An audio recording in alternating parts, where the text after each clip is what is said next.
አላፋት ዝማሬ ነበር። እርግጠኝነት ኔክስት ይር እንደማይደረግ አንዳንድ ሊቃውንት የሆኑ ትልልቅ ሰዎች በዛች በቤተ እምነቷ ውስጥ ቦታ ያላቸው ሰዎች ሲቃወሙ ታይቻለሁ። ሐሳቡ ልክ አይደለም ምናምን የሚል ሐሳብ ያላቸው ገና እንዘምራለን እንደ መላእክቱ ብርሃንን ለብሰን ገና አይደለም ይሉት። እርግጥ የአላፋት ዝማሬ ኮፒ ግመል ሰርቆ አጎንብሶ ይባላል በእኛ ኦርቶዶክስ። ራሷ ስርዓቷ በሙሉ ኮፒ ነው አይልማ ተክልዬ። ኦርቶዶክሶች ይላሉ ይሄ ሰው በሙያ የነገሰ በሙያ የተወደሰ ሰው ከሆነ እና ደግሞ ለኔ የዋለው ውለታ የሙያ ውለታ ከሆነ ማበርታት ከሆነ እድል መስጠት ከሆነ ዲስሪስፔክት አርገዋል መባሌ በጣም ደስ ብሎ ይሄ የሚጻጻፈው ምናምን ነው አይደለ? የናዝሬቶቹ መንገድ ላይ ነው ያገኙት ምናምን አይደለ?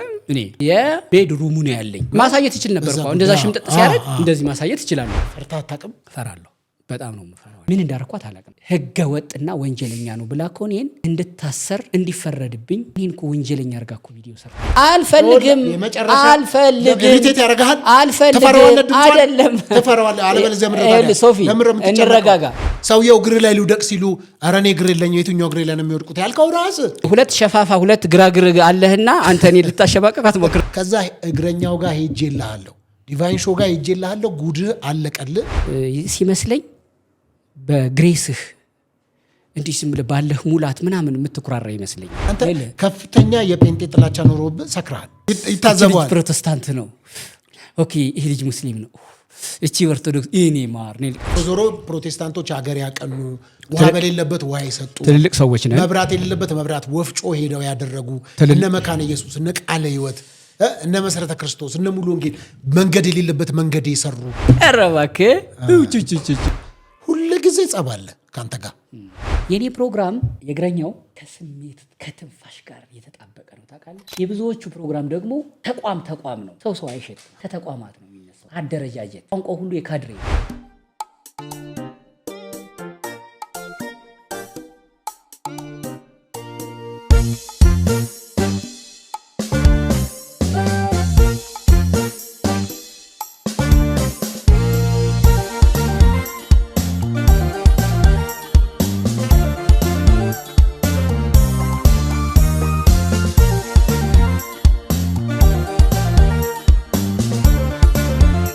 ሰላም ውድ ተመልካቾቼ በመላው ዓለም የምትገኙ ሁላችሁንም ሰላም እላለሁ። ኢትዮጵያን ኤርትራውያን እንዴት አላችሁ? እንዴት ቆይታችኋል? እንግዲህ የዲቫይን ሾው ነው ያው እያዘጋጀ ማቀርብላችሁ ፓስተር ሶፎንያስ ሞላልኝ ነኝ ከአዲስ አበባ ኢትዮጵያ ነው። እንግዲህ ዛሬ እዚህ ከወዳጄ ጋር አንዳንድ ነገሮች ላይ ያነሳን ሐሳቦችን እንለዋወጣለን ማለት ነው። እንዲሁም ደግሞ በዚህ አጋጣሚ በደዚህ ሰፋ ወዳለ ወደ አዲስ ስቱዲዮ ስለገባን እንግዲህ ብድር ሊመልስ ይሁን እንግዲህ አላውቅም። ከዚህ በፊት እኔ አንድ ሁለት ሄጃለሁ ስቱዲዮች ሲቀያየር እሱ ደግሞ በጣም ደስ ብሎኛል ተደዋውለን ብቻ ከምነግርህ መጥቼም ልየው ብሎ ስቱዲዮውን ለማየት ሲመጣ ከመጣ አይቀር ደግሞ አንዳንድ ሐሳቦችን ብናነሳስ የሚል ሐሳብ ሳቀርብለት በደስታ እሺ ብሎ ድፎ ዳቦ ይዞ መጣ። እኔ እንኳን ሐሳብ ይዞ ይመጣል ብዬ ነበር እና ስለመጣ በጣም አመሰግናለሁ። በጣም ደስ ብሎኛል። ያው የከፈትከው ስቱዲዮ ሰፋ ያለ ነው። አንተ በስቱዲዮ ልክ ትሞላለህ አትሞላም አላውቅም። ያንተ ስፋት እንደ ስቱዲዮ ይስፋ አላውቅም። ግን ስቱዲዮ በጣም ያምራል፣ ደስ ይላል። ለዛ ነው ይኸውልህ ግማሹ ነጭ ጨረቃ አንዱ ጨረቃ ነጭ አንዱ ጨረቃ ቀላ ያለ ፀሐይና ጨረቃን የሚመስል ዳቦ ነው ይዤልህ የመጣሁት። ስቱዲዮ ይስፋ፣ እንግዶች ይብዙልህ። ሰብስክራይብ በርግጥ እየቀነሰ ነው ግን ይጨምርልህ። አሜን። እሱን ለማለት ነው። አንተ ጋር መጥቼ እኔ ሰብስክራይብ ካላረጋችሁ ብያለሁ አልኩ። ማን እየጨነሰ ነው የምትለው? አሁን እኔ ጋበዝከኝ እኮ ለአንደኛው ቫይራል የመሆን ሚዲያው ላይ የመረሳት የማህበራዊ ሚዲያ ላይ የመረሳት አደጋ ገጠመህ። ማን ነው? ስለዚህ ሁሌ እንደምታደርገው እንደዚህ ሲቀዘቅዝብህ ወደ እኔ ትመጣለህ፣ ቫይራል አወጣሃለሁ።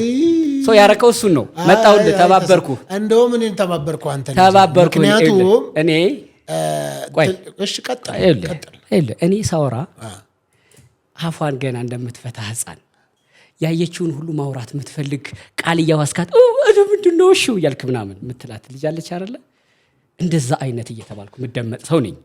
አንተ ስታወራ ልንገርህ፣ አንተ ስታወራ ገቢዎች መጥተው ገምተውብህ ይሄን ክፈል ያሉ ያክል የሚሰቀጥጥ ሐሳብህ የሚያናድድ ያን የሚያጣላ። ስለዚህ በዚህ ምክንያት የማህበራዊ ሚዲያ ድርቀት ገጥሟል። መጣሁ እኔ የተወሰነ ተረዱት ለማለት እኮ ነው። እኔ አንኮ እንዲረዱ ነው ተረዱት። አንተ እንዲረዱ ይሄ ልጅ ወደ መንገዱ የጠፋ በግ ነው ሊመለስ ይችላል ወደ በጉ ለማለት ነው። መጥቼልሃለሁ ዳቦ ይሄ ነው። ጥሩ እንኳን በነገር ላይ ዲቫይን ሾው ጥሩ ነው እንደዚህ ስቱዲዮ መስራትህ። በእርግጥ ዲቫይን እና ዴብል ተምታቶብህ አንዳንዴ ቤተክርስቲያንን የምታሰድብ ህዝብን የምታጣላበትን ስነ ስርዓት አቁም፣ ትታረማለህ። በእርግጥ አንተ ነህ እንጂ እንደውም መታረም ያለብህ እንኳን እንግዳ ነኝ ዳቦ እንግዳም ቢሆን ታዲያ ዲቫይንና መለኮትና አሁን እዚህ ውስጥ መለኮት እንኳን ሊሰበክበት መለከት የማይነፋበት ስቱዲዮ ነው ያለህ። አንተ ጥሩ ነው እድገትህ፣ ሰብስክራይብህ ብዙ ነው።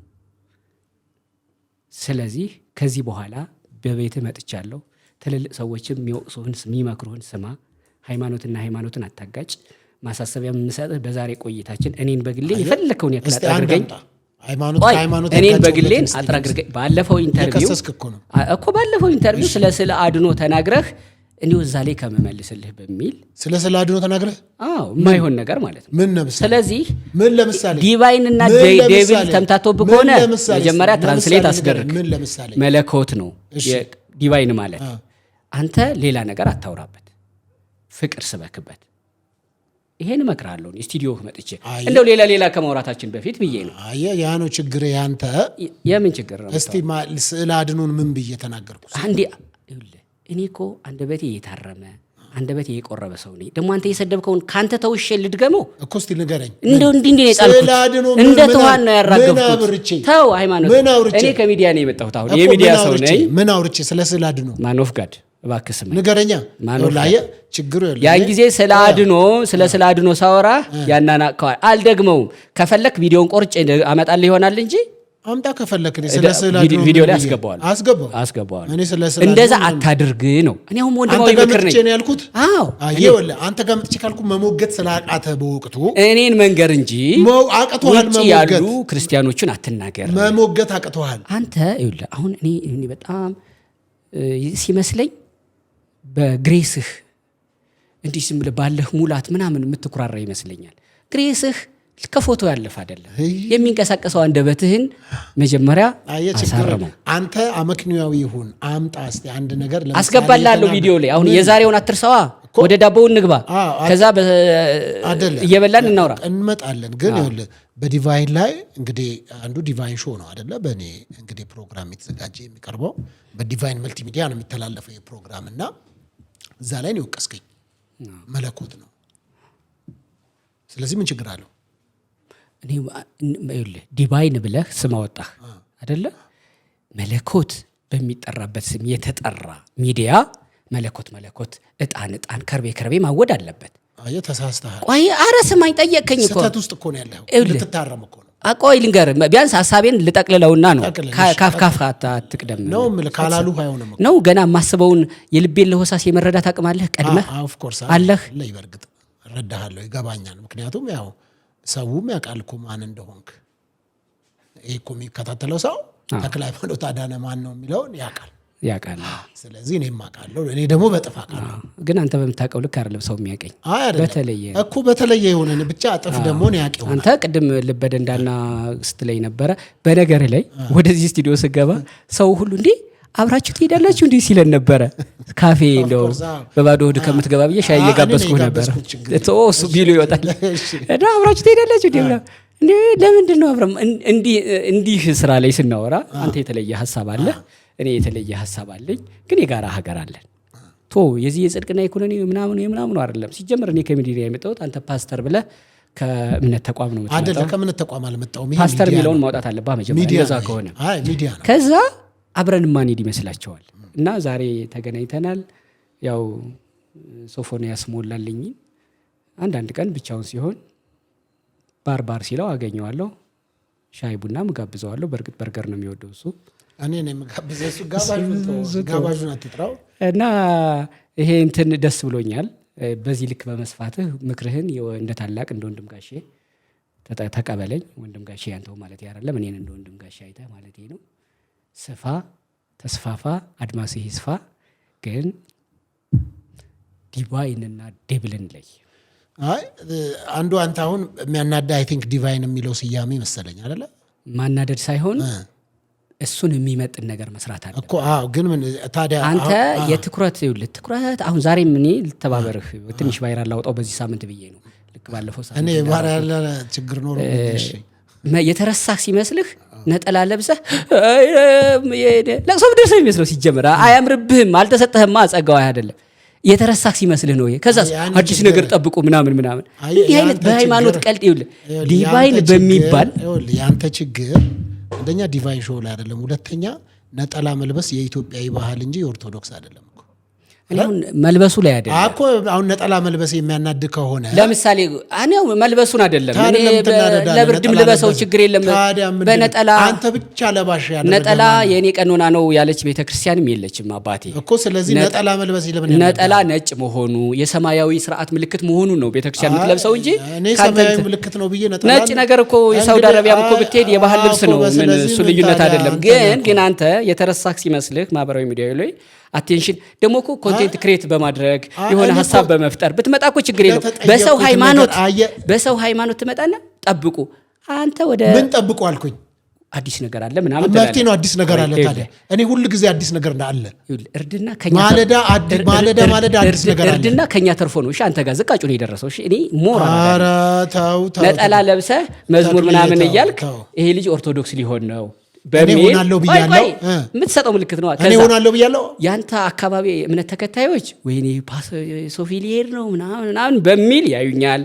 የዛ ደግሞ አንድ ነብስ ተጨመረ ምናምን በሚል በደስታ ያያሉ እንጂ ያንተ ነብስ መጨመር መንግስተ ሰማያትን አያጣብ።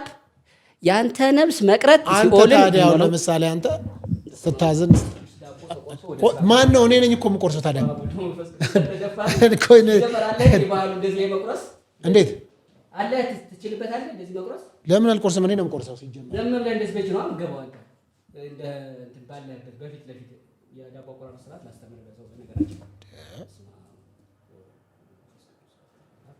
ልክ በአራት እንደዚህ ይቆረሳል። ኖ የጸልይበታለሁ ሲጀመር አለበለዚያ አልበላም። ለምን ጸልዬ ነው በላው ከበላው ለምን አጠቃላይ ሁሉም ላይ አንተ ሁሉም ላይ እንደ እንትን እያልክ ያለው አራት ማዕዘን ነው እንዴ? ደግሞ መስቀሉ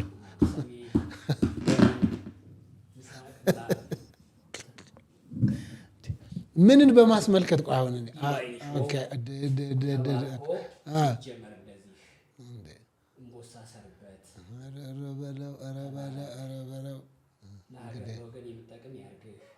ከዚህ በኋላ ማለት ነው እስካሁን በጌታ በኢየሱስ ክርስቶስ ስም ባርከነዋል።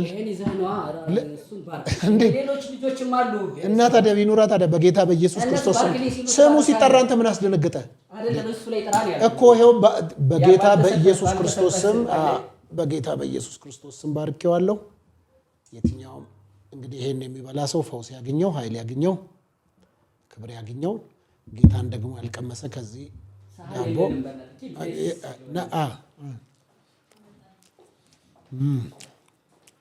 በጣም ገርም ነው። ግን በጌታ በኢየሱስም ተክለ ሃይማኖትም ለፈውስ ይሆንለት፣ ለኃይል ይሆንለት። ይህን ዳቦ በበላና በጠጣ ጊዜ ፍቅር ይግባበት። የኢየሱስ ፍቅር ያግኘው፣ ቤዛነቱ ያግኘው፣ አዳኝነቱ ያግኘው፣ አባትነቱ ያግኘው። በናዝሬቱ ጌታ በኢየሱስ ስም ጸልያለሁ። ጸልይልሃለሁ እኮ አንተም ይኸውልህ ባይዘወይ ምግብና መጠጥ ይኸውልህ ይሁና ቢሆን አንተ ጸልይ አይደል? ምክንያት ምንድን ነው? ታሪክ ምን ነው? ሁላችንም ከውጭ ነው የመጣ ነው። ሁላችንም ከውጭ ነው የመጣ ነው። ንድፍ መሆኗን ኧረ በእናትህ እንደ ተክሊ አንተ ያው አንተ የምትወዳቸው ደጋግመህ ስማቸውን የምጠራቸው ክቡር ጠቅላይ ሚኒስትር ዶክተር አብይ አህመድ ራሱ ኦርቶዶክስ ሀገር ናት ብለዋል። ስለዚህ ኦርቶዶክስ ሀገር ናት ካሉ እኔ አሁን ከሳቸው ተነስቼ ነው ማውራ፣ ከምሬ ነው። ኦርቶዶክስ ሀገር ናት ካሉ ፕሮቴስታንትም ሀገር ነው አላሉም? ግን ሀገር ናት ነው ፕሮቴስታንት ሀገር ናት አላሉም። እኔ ከሳቸው የሰማሁት ነው ደግሞ እኔም ደግሞ ይሄው ነገር ያንተ የሚደገም ሀሳብ አይደለም። እኔም እነግርሃለሁ ፕሮቴስታንት ሀገር ናት። እንገባለን ወደ ጉዳያችን። ግን ሁላችንም ፕሮቴስታንትም ኦርቶዶክስም ሙስሊምም ከውጭ ሀገር የመጡ እምነቶች ናቸው፣ ሀገር በቀል አይደሉም። ሁላችንም ነጮቹ የሰጡንን መጽሐፍ ቅዱስ አንብበን ኦርቶዶክስ ከሰማይ ነው የመጣችው። አይልማ ተክልዬ ኦርቶዶክሶች ይላሉ። አንተ ነህ እንደ ለነሱ ቀኖና የምታወጣው? ለምን የለማ ከሰማይ መጣች የሚል የለም። የሰማይን ስርዓት በምድር የዘረጋች አይልም አይልማ። እንግዲህ አንተ አይደለህም ለነሱ ተውላቸው። ለነሱ ክርስቲያን የተባሉት እኮ በአንጾኪያ ለመጀመሪያ ጊዜ ክርስቲያን ተሰኙ። የነሱን ተውላቸው። ወደ ጉዳያችን እንግባ። አንድ ዞሮ ስትመጣ ነክተኸኛል። ኦርቶዶክስ ሀገር ናት ብለህ ነክተኸኛል። እኔ አይደለሁም ጠቅላይ ሚኒስትሩ ናቸው ያሉት። አንተ እኮ ነህ ነገር የፈለከኝ። ጠቅላይ ሚኒስትሩ ናቸው ያሉት። እቀበላለሁ። ኦርቶዶክስም ሀገር ናት፣ ፕሮቴስታንትም ሀገር ናት አላሉም እሳቸው። ይሄው ነው ያልኩህ፣ ነገርኩህ። አንተ ጠቅላይ ሚኒስትር ነህ ነኝ በለኝና እሳቸውም ጉዳቸውን ይወቁ። አይደለማ ከሱ ጋር አይገናኝም። እኔ ነገርኩህ፣ ያመንኩበትን ነገር ያለው ዞሮ ፕሮቴስታንቶች ሀገር ያቀኑ፣ ውሃ በሌለበት ውሃ የሰጡ ትልልቅ ሰዎች ነን። መብራት የሌለበት መብራት ወፍጮ ሄደው ያደረጉ እነ መካነ ኢየሱስ እነ ቃለ ሕይወት እነ መሰረተ ክርስቶስ እነ ሙሉ ወንጌል መንገድ የሌለበት መንገድ የሰሩ በጣም ብዙ አገር ያቀኑ ኢትዮጵያን የመሰረቱ ፕሮቴስታንቶች ናቸው። ስለዚህ ያንን በደንብ አድርገህ ዲናይ በማይደረግ ማስረጃ ባለው የዛሬ 100 ዓመታቶች በፊት ብዙ ሰው እንደውም በዚህ አጋጣሚ ፕሮቴስታንት የሚለው ሐሳብ አሁን ኢህአዲግ ከገባ በኋላ የመጣ የ30 ዓመት ዕድሜ ያለው ምናምን ይመስላቸው እንጂ አይደለም። እነ መካነ ኢየሱስ እነ ቃለ ሕይወት ቀድሞ የነበሩ በኢትዮጵያ አገረ ግንባታ ላይም ትልቅ ተሳትፎ የነበራቸው አባቶች፣ ትልልቅ አባቶች በነገራችን ላይ አሉ። ስለማይወራ ታሪክ ሲጻፍ የፕሮቴስታንቱ ታሪክ እየተረሳ ስለሚሄድ እንጂ ታሪክ ላይ ባይጽፎም ግን ቦኖቹ ያወራሉ። ዛሬም መንገዶቹ ያወራሉ። ዛሬም የተቀመጡ ሆስፒታሎችና ክሊኒኮች ዛሬም ይናገራሉ። እነሱ ታሪክ ላይ ባይጻፉ ግን ቁጭ ብለዋል፣ ሰፈር ላይ ቁጭ ብለዋል። በቃለ ሕይወት ሚሽነሪዎች የተሰራ ቧንቧ የሚል፣ በመካነ ኢየሱስ ቄሶች የተሰራ ክሊኒክ የሚል፣ በእነ ሙሉ ወንጌል የተሰራ መንገድ የሚል ዛሬም ግን ታሪኩ ቁጭ ብሏል። ጸሐፊ ሲያገኝ ጸሐፊ ተጽፎ ምናልባት አንድ ቀን እኛም እንደ ትምክት እናወራ ይሆናል። አሁን አንተ ኦርቶዶክስ ሀገር ናት እንደምትለው ፕሮቴስታንትም ሀገር ናት የሚለውን በደንብ አድርገን የምንልበት ጊዜ ይመጣልና ያንን ቀን ጠብቅ። አንተ አልክ። ለምን ያላል? አንተ አልክ ያልከውን በሙሉ አንተ አልክ። አሁን የተናገርኩትን ውሸት ከሆነ ኮሜንት ላይ ያስቀምጣሉ። አንተ አልክ አልኩ። ማቀው ነው። ይሄ ቃል የማን እንደሆነ ታውቃለህ? አታውቅም እንጂ አንተ አልክ።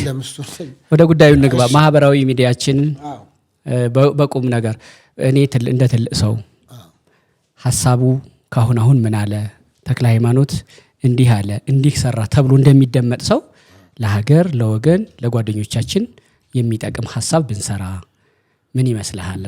እሱንም እናደርጋለን። ግን አንተ ምንን ዲቫይን ሾው ለምን አልከው የሚለውን ሐሳብህን ለምን አልከው ማለትህ እንዳለ ሆኖ ነው ያልኩህ። ዲቫይንና ለምን ትደጋግመኛለህ? ዲቫይንና ዴቪልን ላይ አንተ እግረኛው ብለህ የለ እንዴ? በትክክል እኮ እግር ሳይኖርህ ነው አንተ እግረኛው ያልከው አይደለም። ታዲያ ይኸውልህ አንተ አየኸውልህ የእኔ ላይ ለምን ትመጣለህ? ልንገርህ አንተም እግር የለኝም ብለሃል። በቀደመታ ኢንተርቪው ላይ ራስን የተናገርከው እግሬ ላይ እንደውም አንድ ሰው የመጣው እግር ላይ ልውደቅ ሲሉ እግር ካለ አንተስ እግረኛው ለምን አልክ? በጣም አሪፍ። አንተ ሰው አይናገርም ብለህ አታስብ። ጠየቅህ እኮ ሰው አይናገርም ብለህ አታስብ። ጠይቀሃል እኮ ኖ አንተም ሰው አይናገርም ብለህ አታስብ። ተናገር። አታክ አታርገኝ። እኔ እንዲያውም ፊዚካሊ በሆነው አንድ በፖሊዮ ነርቡ በወደመ ነው አንተ የምታወራው። አንተ ደግሞ ዲቫይን ብለህ ሁሉን ያዥ ሁሉን ቻይ በሆነ በመለኮት ስም ነው የሰየምከው። ስለዚህ እንደ ዲቫይን ሁን ነው። እግረኛ ወዳልከው ልምጣ። ተረጋጋ። እግረኛ ወዳልከው ልምጣ። አንተ የምታስበው እግርን መራመጃ ብቻ ነው። አንተ የምታስበው አይንን ማያ ብቻ ነው። አንተ ነኮ የለም ፊዚካሊ እግር የሚሉት ነው። አረ መችን የካድኩን የራሴ እግር ላይ ልውደቅ ማለት እኮ ሊትራሊ እግር ላይ ብቻ እኮ ማለት አይደል፣ የትህትና ነው እኮ። ሰውየው እግር ላይ ልውደቅ ሲሉ አረ እኔ እግር የለኝም የትኛው እግር ላይ ነው የሚወድቁት ያልከው ራስህ ለትህትና አትውደቁ ማለት ነው። ይሄም ዞሮ አንተ ነው ያልከው። እግር የሚለውን ግን ላብራራልህ ስላነሳ በዚህ እንደ ሌሎች ኮሜንታተሮች እግር የሚለው ሲነሳ የምሸማቀቅ መስሎ ከሆነ ለምን አላኔ ማሸማቀቅ አልተናገርኩም። አሁን አንተ ለምን ትናገረኛለህ? ሁለት ሸፋፋ ሁለት ግራግር አለህና አንተ እኔ ልታሸማቀቅ አትሞክር። ከብሬ ነው እግርን ስትራመድ ላየ ሰው ሁለት ግራግር ያለ ግን እግር ማለት እግር ብዙ የማይረዱ ሰዎች በአንድ ብቻ በነገራችን ላይ ማዝነው ነገር አለ። ለምሳሌ ከዚህ በፊትም ተናግረዋል። ከዚህ ከአካል ጉዳተኝነት ጋር የተያያዘ በጣም የተለያዩ ኮሜንቶች እኔም ጋር አይቻለሁ። ስድብ አንተን በተናገርከው ሐሳብ ባወራው ሐሳብ ወይ በጠየቀው ጥያቄ አሁን አስተያየት ልታበረታ ምናምን እንዳይሆን ዝም ብለህ በረታ አይደለም የበረታ ይነሳል። እነሱ ነገሮች ይነሳል። በዛው ዳሰው ለፍ ለማለት ነው። እኔ በእናትህ እኔ ውሻ እኮ አይደለሁም። እግር ግን የሚያየው እኮ ውሻ ነው። በነገራችን ላይ ተናካሽ እግርህ ይሄ ቁርጭምጭሚታ አካባቢ ስጋ መኖር አለመኖሩን የሚያየው የቱ ጋር ልንከተው የሚለው ውሻ ነው። ለውሻ ደግሞ መልስ እንዲያውም ለውሻ የቀረበ ሐሳብ ያለህ አንተ ነህ። ኮሪያ ሄደ የውሻ ስጋ በልተሃል። እሱም ነው የሚያስለፈልፍ። እንደውም የሚያስለፈልፍህ እሱ ነው። ውሻ ስል ትዝ ብሎኝ ነው በዛው ልንገርህ ብዬ ነው። ስለ እግር ልንገርህ። እግር ማለት እንደውም ስለ እግር አላወራም። እግር ማለት አይደለም። መጽሐፍ ቅዱስ ላይ መልካም ዜናን የሚያመጡ እግሮች ምን አየህ ብስራት ነው። አሁን እዚህ ጋር እግረኛ ስል የኔን በፖሊዮ ቅድም እንዳልኩ የኔን በፖሊዮ የተዛነፈን እግር ማለት አይደለም። የመልካም ነገሮች ሁሉ ምንጭ ነው፣ ብስራት ነው፣ መላከ ብስራት ነው እኮ። ያው መንፈሳዊ ያረከው አንተም የምን መንፈሳዊ ያረጋዋል? ያው ከመጽሐፍ ቅዱስ ነው የጠቀስከው። መጽሐፍ ቅዱስ እኮ ከፊክሽን መጽሐፍ አልነገርከኝ። ከመጽሐፍ ቅዱስ ነው የጠቀስከው። ስማ መጽሐፍ ቅዱስ እኮ የታሪክ መጽሐፍ ቅዱስ እኮ የታሪክ የጥበብ የብዙ ነገሮች ምንጭ እኮ ነው። ከዛ ማውጣት አንድ ጥበበኛ ነው እንጂ የሚያሰኘኝ ኧረ አይደለሁም። ስነ ስርዓት ይኖርህ አንተ ፓስተር ስለሆንክ እኔን አትጎትተኝ ወደ እምነት እኮ ነገርኩህ እንደሆንክ አውቃለሁ። ኧረ እኔ አይደለሁም። አይ ተው ወደ ጉዳይ ግን በቀደም ለታ እንደውም አንድ ቪዲዮ አይቼ ነው እሱ ትልቅ ሰው መሆኔ የተረጋገጠ ነው። እንደ ትልቅ ሰው እናወራ። ያንተን አላውቅም። በርግጥ እንደ ትልቅ ሰው እናወራ የሚጠቅም ነገር ይኸውልህ እስራኤል፣ ሳውዝ አፍሪካ፣ ቱርክ ምናምን ሄድ ለስራ ከዛ በፊት ይሄ ወደ ስራችን ዘው ብለን ከመግባታችን በፊት በጣም ሲሪየስሊ ስማኝ እባክህ። እኛ አሁን ሜንስትሪም የሚባል ፋና፣ ኢቢኤስ፣ ዋልታ ወዘተ ከሚባሉ ቲቪዎች ያልተናነሰ አይን ያለን ሰዎች ነን። እነሱ በጀት አላቸው፣ እኛ የለንም። እነሱ ያላቸውን አይን ያህል ግን እኛ አለን። ስለዚህ ሰው ይሰማናል ማለት ነው በየቤቱ ቁጭ ብሎ። የሚሰማን ሰው ደግሞ እንደው በጣም ያነሰ ከተባለ ከኛ ሐሳብ ጋር ዝቅ ያለ፣ የበለጠው ግን ከኛ ጋር ከፍ ያለ ነው። በጣም የሚረዳ እንዴት እንዲህ ያሉት እንዴትስ እንዲህ ይላሉ ደግሞ እንዲህ ቢሉ ጥሩ ነው ብሎ ሐሳብ የሚጨምር ነው ያለው። ስለዚህ እንዲህ አይነትን ሚዲያ የያዝን ሰዎች እንዴት እንጠቀምበት? ማህበራዊ የሚል ማናናቂያ ከኋላ የምትመጣለች ሚዲያ ማህበራዊ ሚዲያ አትመቸኝም እሷ። በነገራችን ላይ ሁሉም የሰውም እየሰረቀ የሚሰራውም የሚሳደበው ምኑም አንድ ላይ በአንድ ቅርጫት ውስጥ የሚደረግበት አንደኛ እሱ ነው። ሁለተኛ ማህበራዊ ሚዲያ ማለት ዝም ብሎ የዚህ የቡና እየጠጡ የሚወራ ነገር ያደርጉት። እኛ ትልልቅ ጉዳዮች የምንሰራ ነው። ጠቅሳል ቅድም እስራኤል ክኔሴት ውስጥ የገባው ነኝ። ወደ እስራኤል ክኔሴት ውስጥ ፓርላማ ውስጥ ለመግባት 4 ኤርፖርት ፍተሻ የማለፍ ያክል ነው የተፈተሽኩት። በጣም የገረመኝና አንዱ ፍተሻ ልንገርህ፣ ስፈተሽ የመጨረሻውን አልፌ ማለት ነው። ፈታሹ ግባና ምናምን ተባሉ። አውልቅ ከፋር ገሽ እንዴት እዚህ አካባቢ የኔ እግሬ ጆይንቴ ከዚህ ጀምሮ ይሄኛው እግሬ በኩል እንትኑ ስጋዬ አነስ ያለ ይሄኛው ደህናው እግሬ ደግሞ በኩል ሳይ ጠንከር ያለ እንደዚህ ያዘኝና ይሄ ምንድን ነው አለኝ። ለኪቴ ነው እንዲህ ነው የሚፈትሹ። እንዲህ ጓንት አስገብቶ በጓንት አድርገው እንዲህ ነው የሚፈትሹ። በኢየሱስ ፓርላማ ውስጥ ነው የምትገባው። ቀጥለህ እኮ ኔታንያሁን ነው የምታገኘው። እዛ ሁሉ ተፈትሼ ገብቼ ፕሮግራም ሰርቼ የመጣሁ ሰው ነኝ። ይሄ ማህበራዊ ሚዲያ ምናምን ለምታናንቀው አይደለም። ስለዚህ ምን እናድርግ ነው ኃላፊነት እንደሚሰማው ሰው እንደው አንተም አስበህበት የምንደመጥ ሰዎች ነን። ምን ኃላፊነት እንስራ። እኔ በግሌ ቴሌቪዥን ሬዲዮ አድጎ ነው ዩቲዩብ የሆነው ብዬ እኔ በግሌ ያምናለሁ። እውነት ነው። እንደዛ ነው ቀበለው። ዛሬ ሁሉም ሰው በየቤቱ ዩቲዩብ ማያይ በስልኩ ላይ በሌላ ምሳሌ ልንገርህ። ለምሳሌ 10 ዓመት ወደ ኋላ ምናምን የባንክ አካውንት ለመክፈት የት ትሄድ ነበር? ባንክ ትሄድ ነበረ። ምን ይሰጡሃል? ቀበሌ መታወቂያ ምናምን። ከዛ ደብተር ይሰጡሃል። ለማውጣት ደብተር ይዘህ ትመጣለህ ምናምን። አሁን ዘመኑ ዘመነና ባንኩ ወደ አንተ መጥቷል። የፈለክበት ሆነ ተስተናግደ የፈለክበት ሆነ ባንክን እጅ ላይ አምጥተሃል። ድሮ ዜና ለማየት ሰዓት እንዳያልፍብህ ወደ ቲቪ 2 ሰዓት ለምን አማረማሞን በጣም ነው የምወደው። በነገር ላይ መብርሃን እንዴት እንደምወደው ግሬስ ያለው ሰው ነበር። በሱ እኮ የኢህአዴግ ዜና እየተነበበ መስተፋቅር እንዴት አድርጎ እንደሚያቀርበው እሱን ለማየት 2 ሰዓት ነበር የምትገባው። ኢቨንስ ቲቪም የሌለው ብዙ ሰው ነበር። ጎረቤት ነበር የምታየው። ካፌ ሄዶ ምናምን ነበር። በጣም ፍቅር የሚሸቱ ሰዎችን እንደዚህ ያቀረ ታይ ነበረ። አሁንስ እጄ ላይ መጣለህ ቲቪ፣ ጎረቤት ላይ መሄድ የለም። ስለዚህ ሶሻል ሚዲያ ላይ እንግዲህ ያለን ኃላፊነት እንዳልከው መቼም ቴሌቪዥን አድጎ ነው ወደ ዩቲዩብ የመጣው። ገባ ቅድም እንዳነሳ ነው እንግዲህ ድሮ ዜና ሰዓት ቅድም አትበል አሁን ነው እንጂ አሁን 2 ደቂቃ በፊት ቅድም ይባላል 24 ሰዓት በፊት ነው ቅድም ይባላል። እሺ እና እያወራንበት ነበርና ድጋሚ እየደገምኩት ከ24 ደቂቃም ከ1 30 ሰከንድም ከ1 ሰዓትም በፊት ነው ቅድም የሚባለው። እሺ ብቻ ደግሜ እያወራው ስለሆነ ገባ። ስለዚህ በቴሌቪዥን አድጎ ወደ ዩቲዩብ መጥቷልና እንዳልከው በአንድ ቅርጫት ውስጥ የመወቀጥ በአንድ ቅርጫት ውስጥ የመታየትና ይሄ ሶሻል ወይ ማህበራዊ ብሎ ማናናቅ እኛ ምን ሰራው አሁን ቅድም ያነሳው የእስራኤል ክኔሴት ውስጥ ገብቼ እንደዛ ተፈትሼ ምናምን እዛ ቦታ ላይ እንደዚህ ዝም ብሎ አይገባም። ያለኝ ነገር ታይቶ ነው። ኦኬ እሱ ስቴጅ ላይ ብንናገር ሐሳባችንን እናስተላልፋለን። ያቀረብኩት ጥያቄ ቅቡል የሆነው ለዛ ነው። ትልልቅ ሰዎችንም የምናቀርበው ትልልቅ የሃይማኖት ትልልቅ የፖለቲካ ትልልቅ የኪነ ጥበብ ሰዎችን እኛ እንኳን ፖለቲካ ባንገባ በርግጥ በነገር ላይ እግረኛው ሚዲያ ፖለቲካን 40 ክንድ በስመ አብ ወወልድ ወመንፈስ ቅዱስ አሐዱ አምላክ ብሎ ሚርቅ ነው። ግን ፖለቲካም ውስጥ ያሉ ሰዎች ቢሆን ህይወት አላቸው ወይ ደግሞ እነሱ በሚሰሩት ስራም የሚኖር ሌላ ምንም እኔን የመሰለ ምንም ማያቅ ኢትዮጵያዊ ያለ። ስለዚህ ህይወት ሄዶ በዛ በኩል ስለሚያልፍ አንዳንዴ ፖለቲከኞችንም በላላ ቋንቋ በላላ አቋማቸው እናቀርባለን። የሃይማኖት የኪነ ጥበብ የማንገባበት ነገር የለም። ነብሰ ጡር የወለደች ህፃን ያረገዘች ብዙዎችን እናቀርባለን።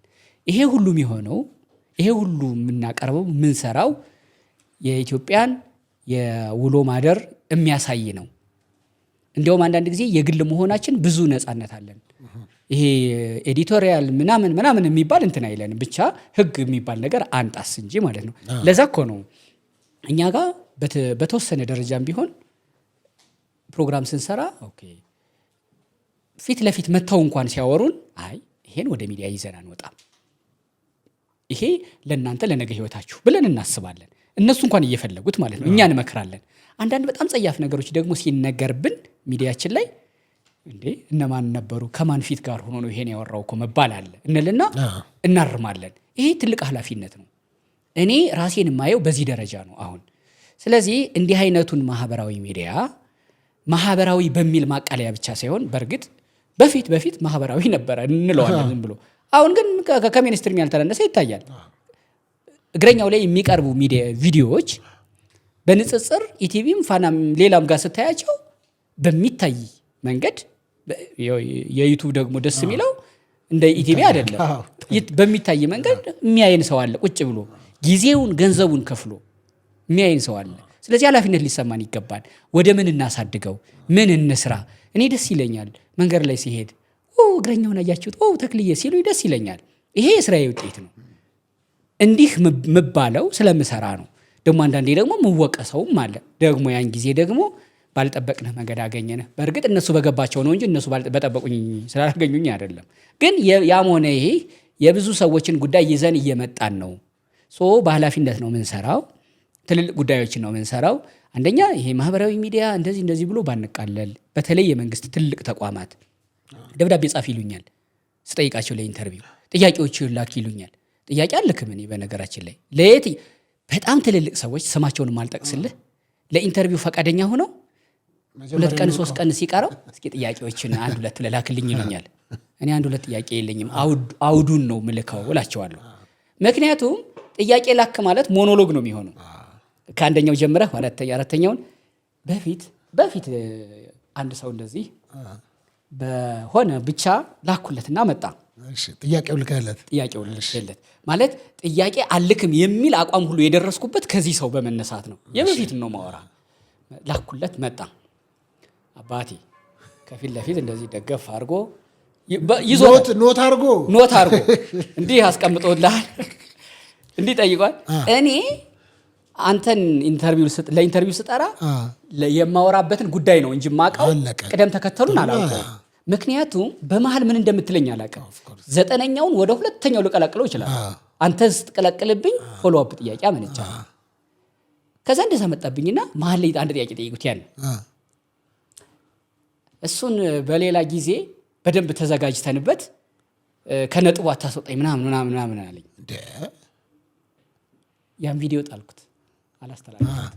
ከዛ በኋላ እንደዚህ አይሆንም፣ ትሄዳለህ በዚህ ጉዳይ ኢትዮጵያ ዛሬ ትናንት ነገ በሚል ጉዳይ ብናወራ ትላለህ።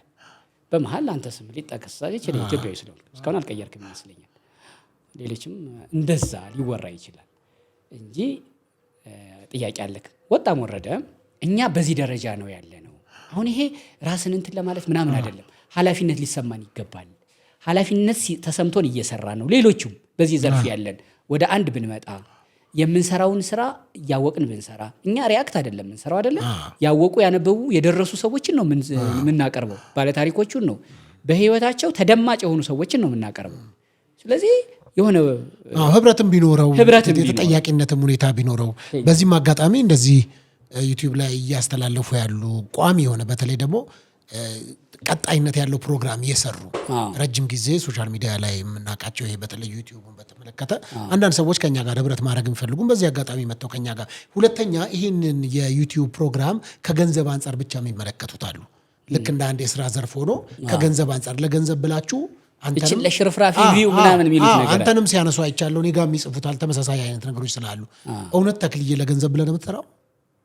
እንደው ገንዘብ በቃ ካገኘውበት የትኛውም አይነት ጉዳይ ይሁን ብለህ ምክንያቱም አንዳንድ የሰራሃቸው ቪዲዮዎች አይተህ ከሆነ የዛቻዎች የማስፈራሪያዎች ስብዕናን የሚነካ ጉቦ ተቀብለህ ገንዘብ ተቀብለህ ሳይድ ያስክ እስኪመስል ድረስ ምናምን ተደርጎ የሚባልበት በብዙ ነገር ውጣ ውረድ ውስጥ ስታልፍ አያለሁኝ እና ከዛ አንጻር እስቲ አንተ ምንድነው እንደው ጥርት ያለ አቋምህ? ለገንዘብ ነው ብለህ የምትሰራው? ለገንዘብ ተብሎ ቢሰራ ስንት ቁጭ ብድግ የሚያደርጉ ቪዲዮዎች አሉ። አንዱ እንደው በጣም ቀላሉ ምሳሌ ልንገር። ለምሳሌ እኔ የሪል ስቴት ማስታወቂያ አልሰራም። ሪል ስቴት ማስታወቂያ ስራልኝ ብለው ሲያመጡ በጣም አሪፍ ብር ነው ይዘው የሚመጡት። እኔ ለ20 ደቂቃ ቪዲዮ 200 ሺህ ብር ክፍያ ቀርቦልኝ ያውቃል። ይሄ የአመት የቢሮ ኪራይ የሚከፍልልኝ ነው። ለገንዘብ ቢሆን አልሰራም።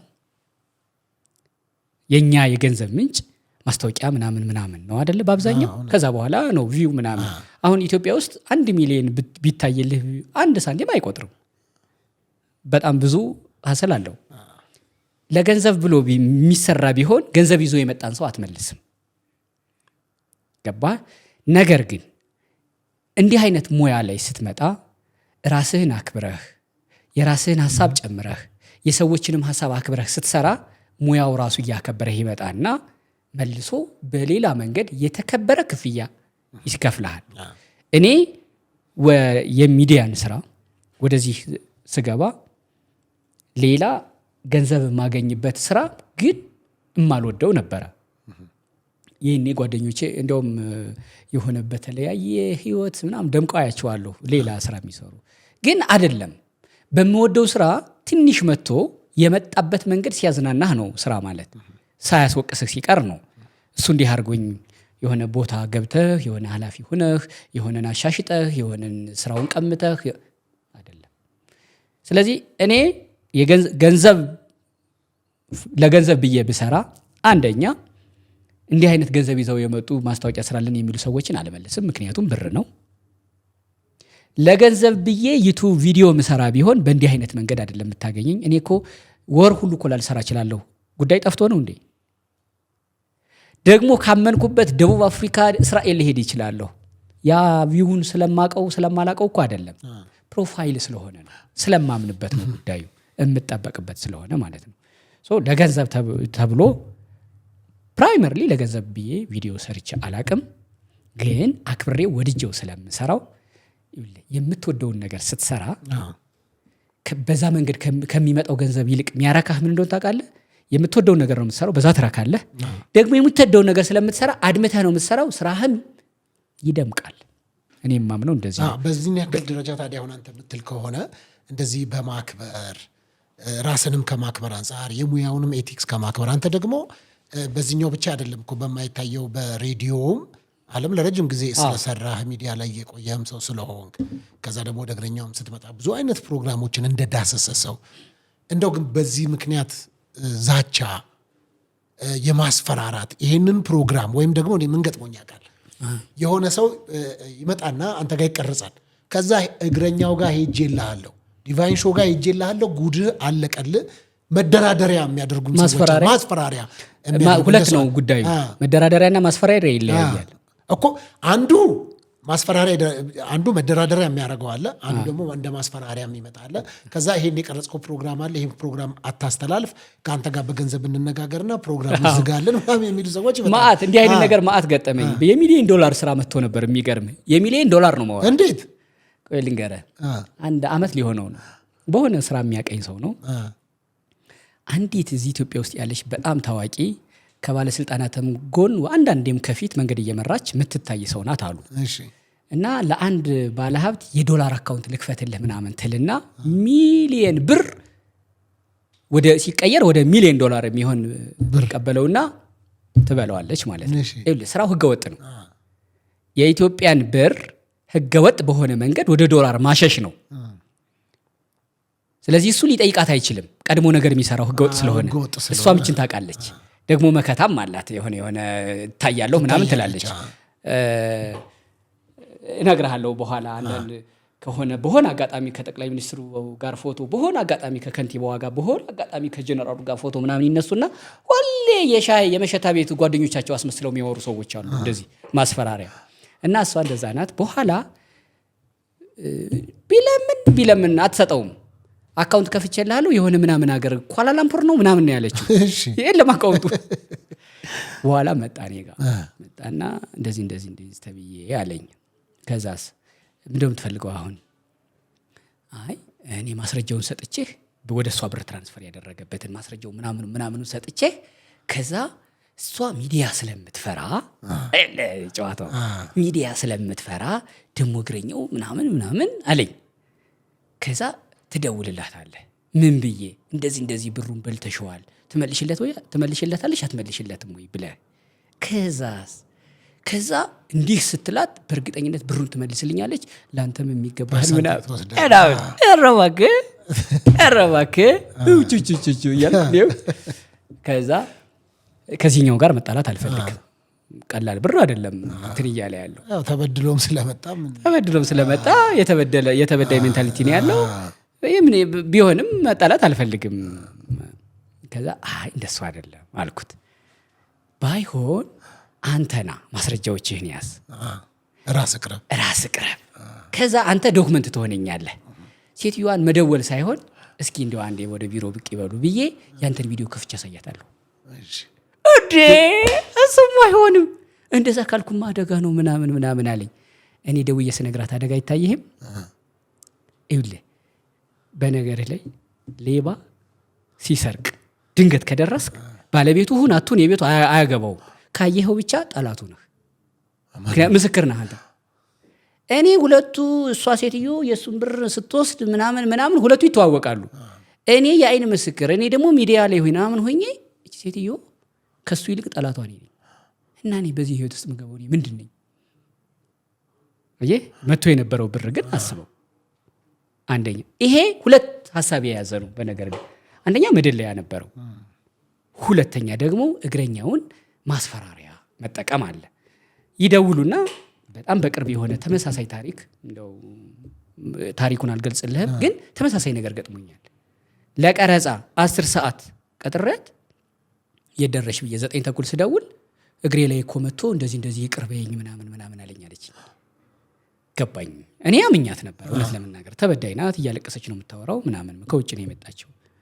ዶክመንቷ ማሳምኖኝ ስለነበረ እንደዚህ ይደውሉና አጠገብ ላይ ሆነው እግረኛው እና መቼ ይቅረብ እንዴ በጣም ቶሎ ዶክመንቱን ሁሉ ጨርሻለሁ ምናምኑን አስወጥቻለሁ እንደዚህ ብያለሁ እና ምናምን በሌላ ዓለም እንዲህ የሚያደርጉ አሉ። ከተቀረጸ በኋላ ተቃራኒ የሆኑ ሰዎች ስሜን በቅርቡ እኮ አንድ ከሱሉልታ የመጣች እህት ነብሰ ጡር ናት፣ የ9 ወር ለዘውም ወረግቡ ድርስ ይሄን ኢንተርቪው እየሰራን ወልዳ ሊሆን ይችላል። ማርያም ትማራት በእናትህ ምን ያልከው አሜን ነው ካልክ የምትለው ካልሆነ ለፈው እኮ የማርያም ልጅ ኢየሱስ ክርስቶስ ይማራት ያልኩት እኮ ምን አልኩኝ? እሺ በእኛ ምጥን የምታውቀው እሱማ ፈጣሪ ዓለማ ያውቃል። ጭንቅን የሚያቅማ ከሱ በላይ ማንም የለም። ይገባኛል። እሺ ለማንኛውም ምናልባት በዚህ አካባቢ ጫሊ እየሰማችን ከሆነ ማርያም ትማርሽ፣ ማርያም በሽልም ታውጣሽ፣ ጠንክረሽ እናገኝሽ። እና እሷ ባሏ ጋር ደውዬ ነበረ። በጣም ሲሪየስ ነው የሆነው። በጣም ቡራ ከረዩ ብሎ ይዘጋብኝ። ደግሞ በቅርብ አንድ አባት ከእህታቸው ጋር 12 ዓመት የለፋሁበትን ብለው ሁለተኛ እንዳደወል ብለው ዝታው ነው ስልክ የዘጉብኝ። ስልክ ሲዘጉ መዛቱ ምናምኑ አልበቃቸው ብሎ በቴክስት ሁሉ አጥረግርገውኛል። እንዲህ አይነት አለ። ግን እኛ ቀድመን አንደኛ ከማይሆን ነገር ጋር አንላተምም። እንደ እግረኛው ጉዳዩ ሲመጣ ግራ ቀኝ እናያለን። የህግ ጉዳይ ተጀምሯል አልተጀመረም እናያለን፣ እናጣራለን። ያስኬዳ የምር በደለኛ ናት ወይ? እንደገና ደግሞ ጥያቄ ስንጠይቅ እሷ ስለመጣች አብረናት ከሷ ጋር አናጨበጭብም፣ ድንጋዩን አብረን አንወረውርም። እስኪ ባንቺ ምን አድርገሽ ነው የሚል ግራ ቀኝ እንጠይቃለን። ይሄ ካለቀ በኋላ ደግሞ ያኛው ስሙ ወደ ተነሳው ግለሰብም ሆነ ተቋም ለማጣራት እንደውላለን። ይሄም አልፎ ግን አሉ እንደዚህ አይነት ነገሮች። ግን ጥበቃው ብዙ ነው ደግሞ ሺበክንፉ ሽባክናፉ ይከተለናል እግረኛውን። ግን እንደዚህ ፈርታ አታውቅም? ፈራለሁ። በጣም ነው የምፈራው። አንዳንዴ እኔ ነፍስና ስጋ እኔ እኮ በደም በአጥንት በስጋ የምንቀሳቀስ ሰው ነኝ። ግን ከኔ የተረፈው በእኔ እንደ ሰው ፈራና ከኔ የተረፈው ነው የምሰጠው እርፍ ምልበት አለኝ። ጥሩ። ግን ከዛ አልፎ ከዚሁ ጋር የተያያዘ እንግዲህ አሁን አንድ ሶሻል ሚዲያ ላይ እያነሳን ያለው በተለይ ደግሞ የዩቲዩብ ቻናሎች ላይ ያሉ ስራዎች፣ በጎ ስራዎች በምን አይነት መልኩ እንስራ፣ የተገኘው ሁሉ ይቀረጻል ወይ ምናምን። አሁን አንተ ያገኘውን ሁሉ ትቀርጻለህ? አይ አልቀርጽም። አንተ ያገኘውን ሁሉ ቀርጸህ? አይ በአንተ መለኪያ ነው መለኪያ አይደለም። አሁን ለምሳሌ እኔ መጀመሪያ ጉዳዩን ካላወቅሁ ወደ ቢሮ አልጠራም። እኔ ጉዳዩን ለምሳሌ አንተ ደግሞ ኑና ብለህ ቁጭ አድርገህ ከቀረጽክ በኋላ ነው ሰማለሁ። መጀመሪያ ማንኛውም ሰው እውነትም ይሁን ውሸት እኔ ማላረገው ልንገርህ፣ እኔ ማላረገው አሁን ለምሳሌ አንድ ሰው ተክለ ሃይማኖት በደለኝ ሲል አዎ በድለዋል ብዬ አብሬ አላነሳም፣ አያገባኝም። እኔ ፍርድ ቤት አይደለም ጉዳዩ ወደ ህዝብ መድረስ አለበት፣ መንግስት ሊያዩ ይገባል፣ ወይም ደግሞ ሰዎች ሊማሩበት ይገባል ብዬ ካሰብኩኝ ሰራዋለሁ። ምክንያቱም በእንደዛ አይነት በደሎች የበደል ትንሽ የለውም ብዬ ስለማምን ነው አንደኛ ነገር። ግን ሁለተኛ እነዛ ሰዎች መጥተው ካወሩ በኋላ ለምሳሌ አንድ የደረሰች ሴት ጉዳዩ የመደፈር አደጋ ከሆነ የደረሰባት መታ ሶሻል ሚዲያ ላይ ስትናገር ወይ ስትሰራጭ በስነ ልቦናዋ ላይ ጫና አያመጣም ወይ? ኮንሲኩዌንሱን ነግራታለሁ። እንዲህ አይነት ነገሮች አሉት፣ ይህንን ጫናዎች አምነሽበት ነው ወይ? ስሜታዊ ሆኖ ሰው ያወራል ወይም ያኛውን ሰው ብቻ የጎዳ ስለሚመስለው የሚናገር ነገር አለ። ያን ስታይ ቃይ አይደለም ያመንኩበት ነው የምፈልገው ነው ከኔ ህይወት ሌሎችም እንዲማሩ ያለፍኩበትን መንገድ ነው ካለ ብዙ ሰው ከዚህ በፊት መጥቶ ስላወራ አስቀጥሏለሁ፣ አደርገዋለሁ። ከዛ በተረፈ ግን ሰዎችን በሰው ሐሳብ አይነገድም፣ ነውርም ነው። ከዛ አንጻር በፍጹም የማልቀበለው ነው። ከዛ አንተ ላይ አንዱ የተነሳው በቅርብ ጊዜ እንደውም ከሰራው በተለይም ደግሞ በጣም ተወዳጅ ከሆነው አንጋፋው በጣም ትልቁ ሰዎች በምናባቸው እንኳን የሚስሉት እሱ ነው ብለው ከሌ ብለው በትወናው ባነጋገሩ በማስታወቂያ ባለሙያነቱ ቀደምት በመሆኑ የሚሰራቸው ማስታወቂያዎች ሀገርኛ የሆኑ እንደውም አንተ እንደተናገርከው አንዴ ጣራ ላይ አንዴ ታች በመውጣት በሚለው ያቀረብከው ማን እንደሆነ እየገባህ ነው። እንግዲህ በጣም አንጋፋ አርቲስት ነው። እኔ በጣም ወደዋለሁ። አርቲስት ሰራዊት ፍቅሬ አይደለ?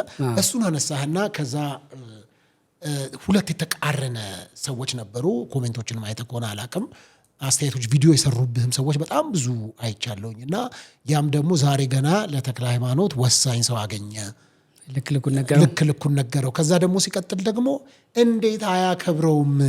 እንደዛ ለመጀመሪያ ጊዜ ወደ ቢሮ ሄዶ እንደዛ ያስተናገደውን ሰው መንገድ እንደከፈተለት ሰው እወድሃለሁ ብሎ እንዳለው ሰው እሱን የጠየቀበት መንገድ አላከበረውም፣ አይመጥነውም እሱም ብለው የሚያነሱ ሰዎች ነበሩና ተማጨቃጫቂ ቪዲዮ ነበረ በነገራችን ላይ። እና ከዛ አንጻር እውነት አንተ እንደዛ ያደረገልህን ሰው ባያደርግልህስ እንደ ሀገር ባለውለታ እንደሆነ ሰው በጣም በብዙ ውጣ ውረድ ውስጥ በዚህ በአርት ውስጥ እንዳለፈ ሰው እውነት ሳታከብረው ቀርተህ ነው እንደዛ አይነት ጥያቄዎች መጠየቅ? ሁለተኛ እንደዛ አይነት ጥያቄ መጠየቅ አለማክበርንስ ይገልጻል የሚለውን። ምክንያቱም አንዳንድ ጊዜ እኔም ሰዎችን ስጠይቅ አላከበርክም፣ ሰውን አልመጠንም የሚል ጥያቄ ያነሱብኛል። ጥያቄ ነው የጠየቁት። ከዛ አንጻር እስቲ አንተስ ምን ትላለህ? የኔንም መልስ በዛው እዚህ ውስጥ ካገኘሁት ብዬ እኮ ነው። አንተ ጥያቄህ አላከበረውም አሉ። አሁን ለምሳሌ ዘማሪ ኤፍሬም አለሙን ባነሳውበት ጥያቄ ላይ ብዙዎች እሱን በመጠነ መልኩ አይደለም። ለምሳሌ ዘማሪዎች በዚህ ሰዓት በየተጠራችሁበት ትሄዳላችሁና አንተ አሙቁልኝ ነው ወይ የሚል ጥያቄ አንስቼለት ለምን እንዲህ ያልከው? ሁለተኛ በጣም የሚደንቀኝም ነገር ደግሞ አለ እዚሁ ለተክልዬ እኔ ጥያቄ ጠይቅና አንተ በመለስከው መልስ አንተ ነህ እንዲህ ሊያደረግከው የሚሉ አሉ። አሁን ስጠይቀኝ ከፈለኩ አላቅም ማለት አልችልም። ሰውየው ነው አላቅም ማለት የሚችለው አይደል የተቀመጠው ሰው። ስለዚህ እነሱ አይነት ጫናዎች ስላሉ ከዛ አንጻር እውነትስ ከዛ አርቲስት ሰራዊት ፍቅሬ ከተቀረጸ በኋላ ሰላም ናችሁ? አብራችሁ አሁን እንደ ቀድሞ ያለው ሰላማዊ ግንኙነት አላችሁ? ቀደም ሲል አርቲስት ሰራዊት ፍቅሬን በጣም አንግሰህ ነው የገለጽከው አይደለ? በሙያው በጣም በትወነው በምኑ አልክ ባለው ሀገር አበርክቶ። ኦኬ በዛ ልክ ከገለጽከው የሙያ ሰው ነው ማለት ነው አይደለ? አሁን የራስህን ነው መልሼ የምነግርህ። ሰራዊት ፍቅሬን እኔ አብሬ ከእግሩ ስር ረጅም ነው እንደምታውቀው፣ እኔን ዝቅ ብሎ ነው የሚያየኝ። እኔ ደግሞ እንደ ባምባ ቀና ብዬ ነው የማየው። ረጅም ሰው ነው። ከቁመቱም ከቁመተ ስጋውም በላይ ደግሞ ስሙ ረጅም ነው አርቲስት ሰራዊት ፍቅሬ በኪነ ጥበቡ ዓለም። ኦኬ ይሄ ሰው በሙያ የነገሰ በሙያ የተወደሰ ሰው ከሆነ እና ደግሞ ለኔ የዋለው ውለታ የሙያ ውለታ ከሆነ ማበርታት ከሆነ እድል መስጠት ከሆነ እኔ ዛሬ እንዲህ እንድሆን ነው የሰራኝ ማለት ነው አይደለ? ሰርቶኛል። የሱ ቡራኪ ያለኝ እንትፍትፍ ብሎብኛል። እደግ ተመንደግ፣ በሰው ፊት ቁም፣ የሰው ፊት አይስበርህ ብሎኛል። ኦኬ ሲመጣ አሁን እኔ ልኩስኩስ ብዬ የሱ ያንተ ግርፍ ነኝ ብዬው ቀጥዬ በጥያቄና በሙያ ባልገለጽ ኑሮ ምንድነው የሚሆነው? ተክለ ሃይማኖት አድሃሪ፣ ተክለ ሃይማኖት የሆነ ምናምን ሲመጣ የሚል ፈሰፈስ አይነት ነበር የምባለው። አሁን ጥያቄውን ስላነሳሁ ነው እንጂ ይሄን የምመልስልህ እንዲህ ይባላለሁ ስለዚህ እንዲህ ልጠይቀው ብዬ አይደለም። እኔ በሙያ የተሰራው ሰው ከሆንኩ የእናቴ ልጅ የሚምጣ የአባቴ ልጅ ስንገናኝ እዚህ ጋር እኔ እናንተ ቁጭ ስንል እኔን ሙያ ነው የሚገልጸኝ። መንትዮች እኮ አንዱ ለአርሰናል አንዱ ለኢንትራ ፍራንክፈርት እኮ ይጫወታሉ። የእናት አባት ልጅ ግን ትዊንስ አይደንቲካል ትዊንስ ሆነው ይጫወታሉ። ግን አንደኛው ተከላካይ አንደኛው በረኛ ከሆነ እንዴት ይሄ እናት ልጅ ይባላል? አይባልም።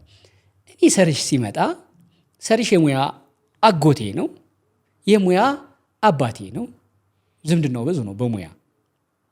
ስለዚህ እኔ እና እሱ መገለጽ ያለብን በምንድን ነው? በሙያ። ሰይ ደስ ብሎኛል ብሎኝም የሚወጣው በሙያ አይን እዚህ ያደረስኩት ቴንኪው ብዬ እንዲህ እንደሆነ አበርክተህ እድል ሰጥተኸኛል አመሰግናለሁ፣ አሁን ደግሞ ወደ ሙያ ልግባ ብዬ ስገባ ሙያን ክብር እንጂ የሚያሳየው የተለየ ጸብ ዲስሪስፔክት እሱ አላለኝም ሲጀመር። አሁን አንተ እንደተረዳኸው ወይም ሌላ ሰው እንደተረዳው ብቻ ሳይሆን እኔና እሱ ለጠየቁት ጥያቄ ይናደድም ደስ ይበለውም ማጥራት ይፈልግም አይፈልግም መልሶ ነው በሰላም የወጣው። የሆነው ይሄ ነው። ከዛ በኋላም በቀደም አንድ ጎልደን ቱሊፕ ራት ላይ አግኝቼው ነበር። እንደውም ከውድ ባለቤቱ ከሮሚ ጋር ነበር የነበረው። ድጋሚ ጣቱን ታውቀዋለህ።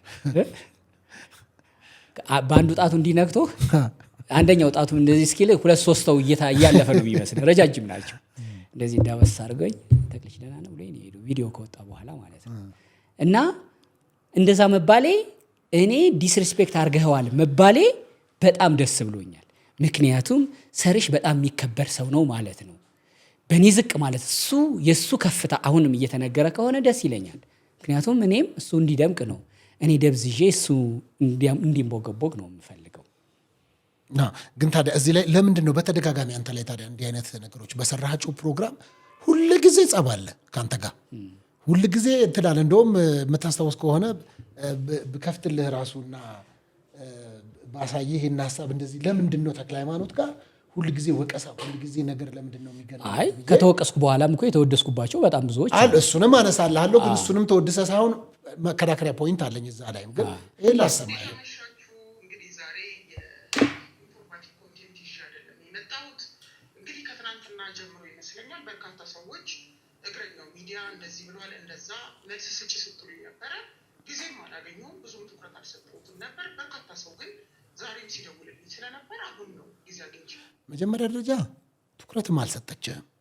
ምንድን ነው አምጥተው አይደለም እሱን ተው፣ ቪዲዮ አይደለም አንተ ሰው ያወራውን ቆይ አላነሳም። ተረጋጋ። ሰው ያወራውን ቪዲዮ ከራሴ አፍ አይደለም ያንተን ጥያቄ ነው መስማት የምፈልገው አይደለም። እኔም ጥያቄ ነው አንዱ እኮ ለምን መሰለህ እዚህ ላይ ማስጠንቀቂያ ተሰጥቶ ነበረ። ቆይ ለምንድን ነው ማስጠንቀቂያ የሚሰጥህ? እኔ ላርምህ መጀመሪያ አንተ ተዘጋጅተህ አንብበህ ምናልባት ለጥያቄህ መነሻ የሚሆን ነገር ከዛ ሐሳብ አንስተህ እንጂ የሆነ አሁን ይሄን አላውቀውም። እሺ ወደ እንትን ልምጣ፣ ወደ ጥያቄ ልምጣ። ምንድን ነው ጥያቄ ጠይቀኝ። ምን ላልኩት ምን የተባለ ነው? ስለዚህ ማስጠንቀቂያ የሚሆን ነገር ተሰጥቷል እዚህ ላይ። ምን ስም አላየሁትም። እሱን እንድታሳየኝ አልፈልግም።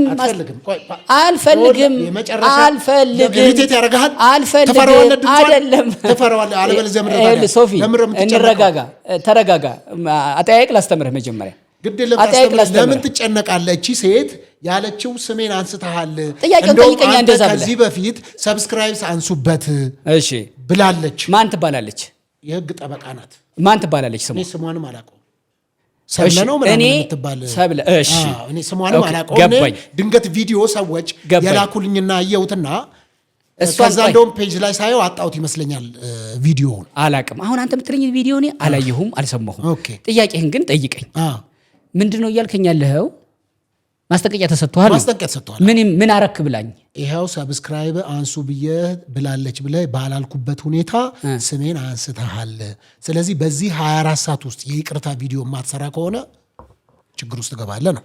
ኦኬ ልመልስልህ። ይኸው ቪዲዮ ስላለው ነው። በጣም ልመልስልህ። ካንተ ሰምቼ እኔ ከሱ አልሰማሁም። ካንተ ሰምቼ ልመልስልህ።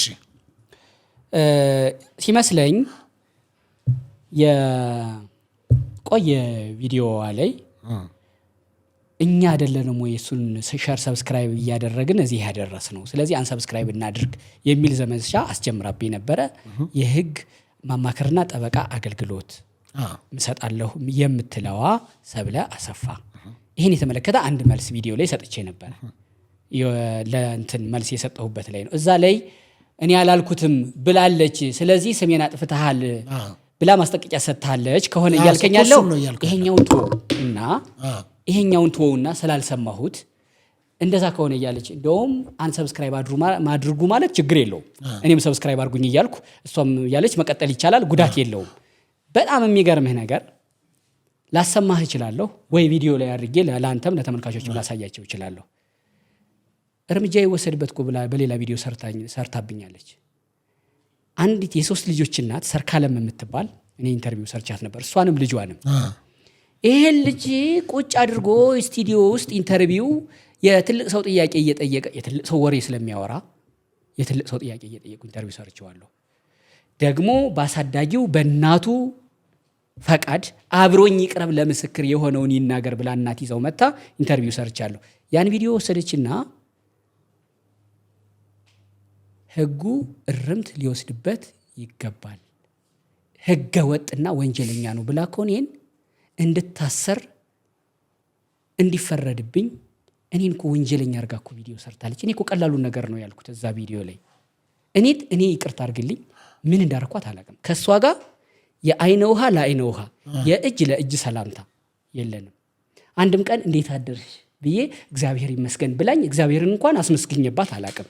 ያው ሰላምታ እግዚአብሔርን ማስመስገኛ ነው፣ ሌላ ነገር አይደለም። እንዴት ዋልክ ስለ እግዚአብሔር ይመስገን ትላለህ፣ እግዚአብሔር ተመስገን። ይሄን እንኳን አድርጌ አላውቃትም፣ አታውቀኝም። ወይኔ ምሰራው እኔ አሁን አንተ ያነሳሁና ለምን ተቃውሞ ያስነሳል ስትለኝ እንዲህ አይነት ምክንያታዊ ነን ደግሞ ወደ ፍርድ ቤት ሄደን ግራቀኝ ክርክር አድርገን በፍትህ ምናምነን የሚሉ ሰዎች እየመጡ እንዲህ ሲሉኝ ይገርመኛል። በቃ ይሄ ምንም ማድረግ አይቻልም። መጀመሪያ እኔ ከራሴ ጋር ላሰምርልህ የፈለኩት አንሰብስክራይብ ቀላል ነገር ነው። ሰው እጁ ላይ ስልክ አለ፣ አንሰብስክራይብ አድርጉት። ማድረግ የፈለገ ያደርጋል፣ ማላደርግ የፈለገ ቀላል ነው። ይሄ እኔን አይጎዳኝም። ይታሰር እንጦርጦስ ይውረድ ወይኔ ቤት ይቀቀል ብላ እኮ ቪዲዮ ሰርታብኛለች። የህግ ባለሙያ ነው ማወራ። ቪዲዮን አሳያለሁ፣ እዚህ ጋር አሳያለሁ። እዚህ ያንተን ስህተት ላለመድገም ነው እዚህ ጋር ያልከፈትኩልህ። ማአት ፋይልም ስላለ የእሷ እንዲህ የምትሰራብኝ ምንም አይገርመኝም። እና እሱን አላየሁትም። ሰው እንደዚህ ይለኛል እንዲህ በማለታቸው የራሳቸውን ግልብነት ማሳያ ካልሆነ በስተቀር ምንም ሊሆን አይችልም እኮ። በየጊዜው አንተ ላይ ጫና የሚቀጥለውን ፕሮግራም ለመስራት ጫና ያደርግብኝ ነው ያደርግብኝ። ምክንያቱም እኔ መጀመሪያ 2 ነገር 3 ነገር 4 ነገር አሟላለሁ። አንደኛ የምሰራው ስራ ካንተ ጋር የምሰራው ኢንተርቪው በማወቅም ይሁን ባለማወቅ አንተን ይጎዳል አይጎዳም እጠይቃለሁ ከራሴ ጋር።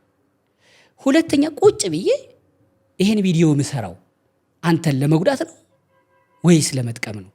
ከልቤ ክፋት ነው ወይስ መሰራት ስላለበት ካንተ እርዳታ መረጃ ከማድረስ ይሄን ጋር ነው ከራሴ የምማከረው። በግራም በቀኝም አንተን ለመጉዳት በግራም በቀኝም ደግሞ ይሄ ቪዲዮ ተሰርቶ አንተን ይጎዳል ወይ አይጎዳም የሚለውን ካለፍኩ በኋላ ሰርቼ በራሳቸው የመረዳት አቅም አንድ የህግ ባለሙያ ምን ሲል ሰማው መሰለ የኔን ህግ አዋቂነት እና የሐሳቤን ክብደት የሚለካው እኔ ላንተ ማስረዳበት መንገድ እንጂ አንተ የምትረዳበት መንገድ ዜሮ ሆነና የኔ ሐሳብ ፉርሽ ነው ማለት አይደለም ሲል ሰማሁት። እኔ የምነግርህ እኔ ያለኝ ሐሳብ ክብደቱ ሎጂኩ መታየት ያለበት ከኔ ጋር ነው። እኔ ያወራሁት ነገር እኔ የገለጽኩበት መንገድ እንጂ አንተ የተረዳህበት መንገድ አይደለም።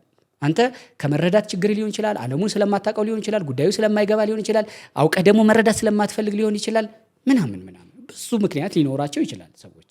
ከሱ ጋር አይደለም። እኔ ስሰራው ክፋት አለው የለውም፣ ህግ ጥሻለሁ አልጣስኩም፣ አለቀ። እኔ ተጽዕኖ አድርጎብኝ አያውቅም። ቢያረግብኝ ኖሮ ዛሬ እንዲህ ካንተ ደምቄ አልታተይ። አይ ለያም እኮ እንደውም የምታስታውስ ከሆነ ወደኋላ አንዱ ወስጄ ካልሆነ አንደኛ ነገር እዚህ ባህር ዳር ነው አካባቢ ሄደ በሰራው በዛች ልጅ ቪዲዮ የህፃን ኢቨን ጉዳይ በጣም ብዙ ሰዎች ሲበሳጩብህ ነበረ፣ ሲናደዱ ነበረ የምታስታውሰው ስለሆነ ከዛ ብዙ ሰዎችም ደግሞ ደስ ይሉ ነበር። ከዛም አልፎ ደግሞ ሶፎንያስ በሚባለው ልጅ በጋዜጠኛው መጣና በጣም ተገቢ ያልሆነ ጥያቄ ነው የጠየቀው። እንዴት በሶሻል በዚህ በትልቅ ፕሮግራም እግረኛው በሚባል ሚዲያ ላይ ቁጭ አድርጎ ያን ልጅ ጋዜጠኛ ነው እሱን በማይመጥን መልኩ ስላነጋገሩ ቆንጆ ነኝ ምኖ በማለቱ ምናምን የማሸማቀቅ አይነት ነገር ነው ጥያቄ የጠየቀውና ልክ አልነበረም የሚል ነገር ተነሳ። ከዛ በኋላ ላይ ልጁ ወደ ናዝሬት አዳማ አካባቢ አንድ ቪዲዮ ተለቀቀ። ኔክስት ዴይ ከረባትን አዘጋጅ ተመጣ ልክ ነበርኩ በሚል አላልኩም ታዲያ አላልኩም። ከዛ በፊት አሁን ይህን ጥያቄ ያነሳኸው አንተ ሶፎንያስ አልከኝ። አንተም ራስህ ሶፎንያስ ነው። እሺ ራሱ ይሄ ሶፎንያስ ደግሞ ያኔ በሰራሁት ኢንተርቪው ቆንጆ ነኝ ምናምን ትላለህ ብዬው ነበር። አዎ ለወንድ አሁን እዚህ ጋር አንተ ራስህ እኮ ስምህም ሶፎንያስ ነው። ቆንጆ ነኝ ብለህ ታውቃለህ። የቀረህ እኮ አሁን ናዝሬት ሄደህ እንደ ልጇ መያዝ ነው። ምን አስደንግጦህ ነው? ይቅርታ በማስቅ ነገር ነው ያሳከኝ። አስደንግጦህ ነው ያነሳኸኝ ጥያቄ? ይጻፈልኝም ሰው አለ በነገራችን እንደዛ ብሎ አይደለ አንተ ነው ወይ ብሎ ይጻፈልኝ። በነገር ሁለት መስፈርት አሟልተሃል። ስም ሶፎንያስ ነው፣ ቆንጆ ነው ትላለህ። በመጀመሪያው እግረኛው መጥተህ ቆንጆ ብለሃል፣ ቪዲዮውን አመጣልሃለሁ። ስለዚህ ሁለት ነገር አሟልተሃል። በቅርቡ ተስፋ እናደርጋለን። ጋዜጠኛ በሚለውም ሶስተኛ አሟላለሁ፣ ጋዜጠኛ በሚለውም አለ።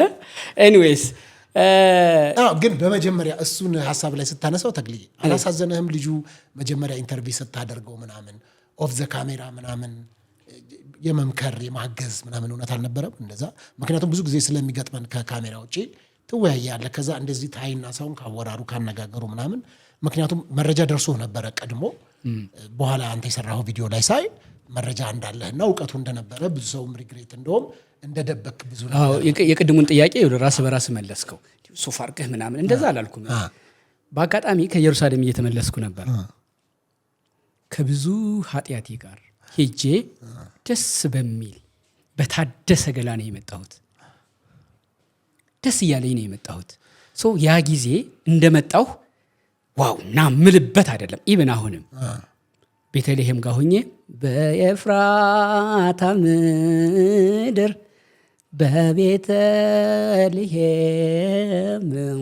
በቤተልሔም ጌታ ተወለደ ከድንግል ማርያም ብዬ ዘምሬ ከተወለደበት ከግርግሙ የከብቶቹን ምስል የያኔ እስትንፋሳቸውን ያሞቁት ከነሱ ነው ተመልሼ የነበረው። ቪዲዮ የወጣው እስራኤል እያለሁ ነው። ስለዚህ ስመጣም የነበረኝ መልስ በጣም ትሁት ሁኜ ለዛ ቪዲዮ ልሁን ብዬ ሳይሆን ከነበረኝ ላይ ጸጋ በጸጋ ላይ ይባል የለ ያ ታክሎብኝ ነው የመጣሁት። ስለዚህ እኔ ያኔ ያቀረብኩት ቪዲዮ በዛ ቪዲዮ አንተ ውሸታም አንተ አንጓጣጭ እንደተባልኩ በቀረው ነበረ። ይሄ ሁኔታ በልጆች ተይዞ እንዲህ ተረጋገጠ ተብሎ እኔ የጀግና አይደለም። መጀመሪያም እኮ እንዲህ አይነቱን ነገር ያቀረብኩት በነውር ነው። መጀመሪያም እኮ ያን ኢንተርቪው ስሰራው ባለኝ ፋይል ልክ አይደለም የጠየቅኩት። ይሄ ልጅ እንዲደነግጥ በዛ ኢንተርቪው ላይ ብየዋለሁ። ይሄ ልጅ ለካ የተደበቀ ነገር የለም ብዙ ሰው ጋር ደርሷል እንዲል የተጻጻፋቸውን ምናምን ነገር ግን እሱ ሌላ ሐሳብ ይዞ ነው የመጣው። ሀክ ተደርጎብኝ ወዘተ ሌላ ከሆነው ነገር ጋር የማይያያዝ ግመል ሰርቆ አጎንብሶ ይባላል በእኛ ሀገር። ግመል ሰርቆ አጎንብሶ ታውቃለህ? አሁንማ ይታያል፣ የሚታይ ነገር ነው። ከዛ እኔ እንደዛ ሲከራከረኝ በጨዋ ደንብ አይ ከዚህ በላይ እኔ ልጁን መስበር አልፈልግም፣ ደግሞ እንዲህ አይነቱን ኖር ደግሞ የበለጠ ማብራራት ለእኔ ከበደኝ በጣም። እኔ እኮ የሚገርም በዛ አንዳንድ ጉዳይ አሁን ዝም ብለህ የማይብራራ ነገር ገጥሞ አያውቅም። እንዲሁ ምኑ ነው አሁን እንደዛ የሚታሰበው? ሳብራራው ራሱ እኮ ግራ ይገባኛል። እንዲሁ አስገድዶ መድፈር ምናምን የተባለ አስገድዶ ፈቅዶ መስጠት ስላለ አስገድዶ ከወሰደ እሱ ሰውኛ ነው አይደለ? ወንድ ሴትን ምናምን እንደዚህ ወንዱ ደግሞ አይገርባኝም። አንዳንድ ጊዜ ብዙም ፕሮግራም አልሰራም እኔ በነገራችን በእንዲህ አይነት ነገር አሉ ይሄን ጉዳይ የሚሰሩ፣ ግን እኔ ስለማይገባኝ አልደፍረውም። ስለማይገባኝ ብቻም ሳይሆን የኢትዮጵያ አቻ ቋንቋውም ራሱ በጣም ጸያፍ ስለሆነ ማብራራት ማለማመድ ነው ብዬ ስለማምን ቀስ አድርጌ ዘወርወር እንዲህ ብለሃል የቤት እንደ ቤት መቤት ምናምን ፋይሉን እኮ የሚታየውን እኮ ነው እንደዛ እያልኩ በጨዋኛው አንተ ነገሩን እያለሰለስክ ነው እንጂ እንደዛ አይነቱን ነገር ይኸው ብዬ እኮ ማሳየት ተረድተህ ነበረ ሙሉ ለሙሉ አንተ በወቅቱ ኢንተርቪው ጊዜ አንተ ራሱ እንዴት ቻልክበት ታዲያ? እንዴት እንደዛ ያ አይነት አይምሮ ውስጥ ከነበረ ለሱ ከመጠንቀቅ አንፃር በቃ አይምሮዬ ውስጥ ፋይሌ ውስጥ ነው ፋይሉ ያለው። እንዴ ነገር አይምሮዬ ውስጥ አይገባም። ኖ ኢን ሴንስ ታውቃለህ፣ ያወራኸው ነው ማሳየት ይችል ነበር እኮ እንደዛ ሽምጥጥ ሲያደርግ እንደዚህ ማሳየት ይችላል። ደግሜ እንዳልኩ የቤድ ሩሙ ነው ያለኝ እኔ። ይሄ የሚጻጻፈው ምናምን ነው አይደለ? የናዝሬቶቹ መንገድ ላይ ነው ያገኙት ምናምን አይደለ? ግን አይሆንም እሱ። እኔ እንደዛ አይነት ነገር እንደዚህ ማሳየት ልታብራር ስታየውም እኮ የራሱ ትደነግጣለህ። ስለዚህ በዛ መንገድ ተራርኩት። ሰው ትንሽ ወቀሰኝ እኔን ምናምን በጣም እንትን አለ። ግድ የለም ግን ትወጣ ነበረ። ያ የናዝሬቱ ልጅ ቪዲዮን ባያወጣው ኖሮ እውነት መልስ ትሰጥበት ነበር በዛ ጉዳይ ላይ? አልሰጥም መቼም። እኔ ልጁ ራሱን አርሞ ኦኬ ዛሬ ተክለ ሃይማኖት ጋር በዚህ መንገድ ደርሷል ኦልሞስት ብሎ ራሱን ወደ ማረም ክትት ወደ ማለት ወደ መጸጸት ምናምን ወይ ደግሞ እንደው ኦፊሻሊ ያረጋው ያየነው ሆነ። ግን እኔ መቼም አላወጣ። አሁንም ቢሆን እኮ አላወጣሁም። ገባኛ እንደው እንትኑን ነው የምልህ እንደዚህ በዚህ ጉዳይ ላይ አሁን ለምሳሌ አንተ ነገር እንደ ማስረገጫ አንተስ ይገርምሃል እንዴ ቪዲዮን ፕራይቬት አድርጌው አልነበረም እንዴ? አድርገው ነበር። ታዲያ ድጋሚ አላወራበትም ጭራሽ ከእንዲህ አይነት ጉዳይ ጋር አሁን ስላነሳው ራሱ ብዙ አንቆይ ወደ ሌላ ነው። አይደለም አንቆይም፣ ግን ሰዎች ከወቀሳ ጋር አንፃር ነው። እኔ ተክልዬ በደቦ ፍርድ ስለነበረ በዛ ተወቀስኩ አይደለ? ከዛ በኋላ ደግሞ ተወደስኩ እኔ ይኸውልህ የኔ ታሸቱ። እሺ አንተንስ ማረጋገጫ የኔ ታሸቱ መጋቢ ሐዲስ እሸቱ አለማየሁ ልባቸው አይደንግጥ። በርግጥ በየቦታው ስለሚነሱ ደስንቱ ደንግጠው ይጨርሱታል። እሳቸው አንድ መድረክ ላይ ምን ሲሉ ሰማሁ። በርግጥ እሳቸውም ከቅዱስ ዮሐንስ አፈወርቅ ነው ጠቅሰው ሲያስተምሩ የሰማዋቸው። ሩጫ ላይ ያለ ሰው 3 ነገሮችን መስማት የለበትም ሲሉ ሰማዋቸው። አንደኛ እየሮጥክ አጨብጫቢን መስማት ጭብጫባ እሱን መስማት የለብህም። ገባ? እየሮጥክ ነው እያልክ የሰው እንትን አታይም። ሁለተኛ በቃ መቅጠን። ሁለተኛ ከፊትህ ያለውን እንጂ ከኋላ ያለውን ዙርሃት አልሆንልህ አለኝ እኔ እንዳለው መዞር የለብህም። ወደፊት ነው ከፊት ያለውን ነው። ከፊት ያለውን ከፊት ነው። ግብህ ከፊት ነው። የምትቀድመው እሱ ነው። ሪከርዱም ያለው ወደፊት ነው። 2 ያስክ አይደለም። 3ኛ በግራና በቀኝ ስትሮጥ ያው ሩጫ የተጀመረው በግሪክ በምናምን ስለነበረ ጫካ በጫካ ነው። ስለዚህ አትክልቶች ነበሩ። 3ኛ ቀና ብለህ ከሸቱ ልቁረጥ ከሎሚው ልምጠጥ ማለት የለብህም። ምክንያቱም ሩጠህ ካሸነፍክ አንድ ሎሚ አንድ ሸት መቁረጥና መምጠጥ ሳይሆን እርሻውን በሙሉ ምን ታደርገዋለህ? ትሸለማለህ። እኔ ተክለ ሃይማኖት አዳነ ቅድም እንዳልኩ መጀመሪያ ምሰራውን ነገር አስባለሁ። ከዛ በኋላ ሩጫ ላይ ነኝ። ግራና ቀኛ ላይ ከሸቱ ልቁረጥ ከሎሚው ልምጠጥ አልልም። ገባ?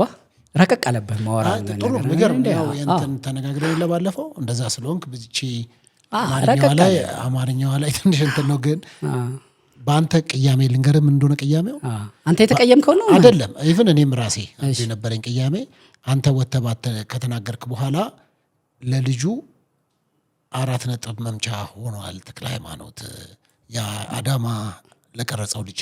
ምክንያቱም እሱ ሲቀርጽ ና ተባባሉ ና ምናምን እንደዚህ ቮይስ ምናምን አደረገ። ከዛ መንገድ ላይ ሲደባደቡን የታየው። ስለዚህ ልክ አንተ ወጥተህ ስትናገር እንደ ማዕዘን ራስ ድንጋይ መደምደሚያ ያደረጉ ሰዎችና ያንን የአዳማውን ልጅ ወደ ማመን የመጡ ሰዎች ነበሩና ለዛ ነገር አንተ እውነት እንደዛ ሆኛለሁ ብለህ የማሰብ ሁኔታ ያለ። ምክንያቱም ታማኝነት ትልቅ ሰው ነህ። እዚህ ሚዲያው ላይ ብዙ ሰው የሚወድ ሰው አለና ያንተን ቃል እውነት ነው ብሎ ተቀብሎ የሚቀበል ሰው ስላለ ከዛ አንጻር እዛ ላይ ለልጁ እንደዛ ሆኗል የሚል እሳቤ ስላለ እንደዛ አይደለም የሆነው። የተፈጠረውን ነገር እውነት መሆኑን ያረጋገጠው ራሱ ልጁ ነው። እኔ ወጥቼ ማብራሪያ የሰጠሁት ያን ጊዜ ለሰራሁት ስህተት እንደሌለብኝ ግልጽ ለማድረግ ያክል ነው። አሁንም ቢሆን ስለ ልጁ እንዲህ ነው እንዲያ ነው ብዬ አልወጣሁም በዛ ቪዲዮ። ዛሬም ቢሆን ራስክን የመከላከል መብት አለህ፣ ውጣና ተከራከር ነው ያልኩት። እኔ ወጥቼ የተናገርኩት ነገር ግን ያጠራው አንድ ነገር ነው። ተክለ ሃይማኖት በማይገባ ጥያቄ እንደዛ አንጓጦታል ምናምን ተብያን ነበር በመጀመሪያው። ይሄ ስለነበረኝ ነው ብዬ በመናገሬ እኔ በምክንያት ኢንተርቪውን እንደሰራሁ አረጋግጫለሁ። እሱ ግን እርግጠኛ እንዲህ ለመሆኑ ግን እኔ አይደለሁም፣ ራሱ በራሱ ነው። አሁንም ቢሆን ራሱን በራሱ ነፃ የማውጣት እድል አለው። ጥሩ ኮርታሃል። ቅድም ስታወራ እኔ እስራኤል ሴኔት ውስጥ የገባው ያፈታተሽ ስታይል ሳውዝ አፍሪካ የሄድክ ቱርክ የሄድክ እግረኛው ሚዲያ በየሜንስትሪሚንግ እንትን እኮ ነው። እንደዚህ አይነት እንትን እኮ የለውም እኮ በግል ያለ ምንም ፈንና ገና ይሄ ጅምሬ ነው።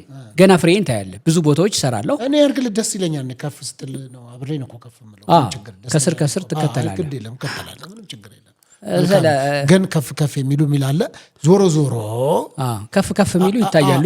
እሺ አይ ችግር የለም። ግን በሱ መጡና ከዛ አንዳንድ ጋዜጠኞች ወዳጆች አሉኝ እና እነዚያ ሰዎች እንደውም አንዳንድ ሻይ ቡና እያለን ምናምን አንስተውልኝ ያውቃሉ።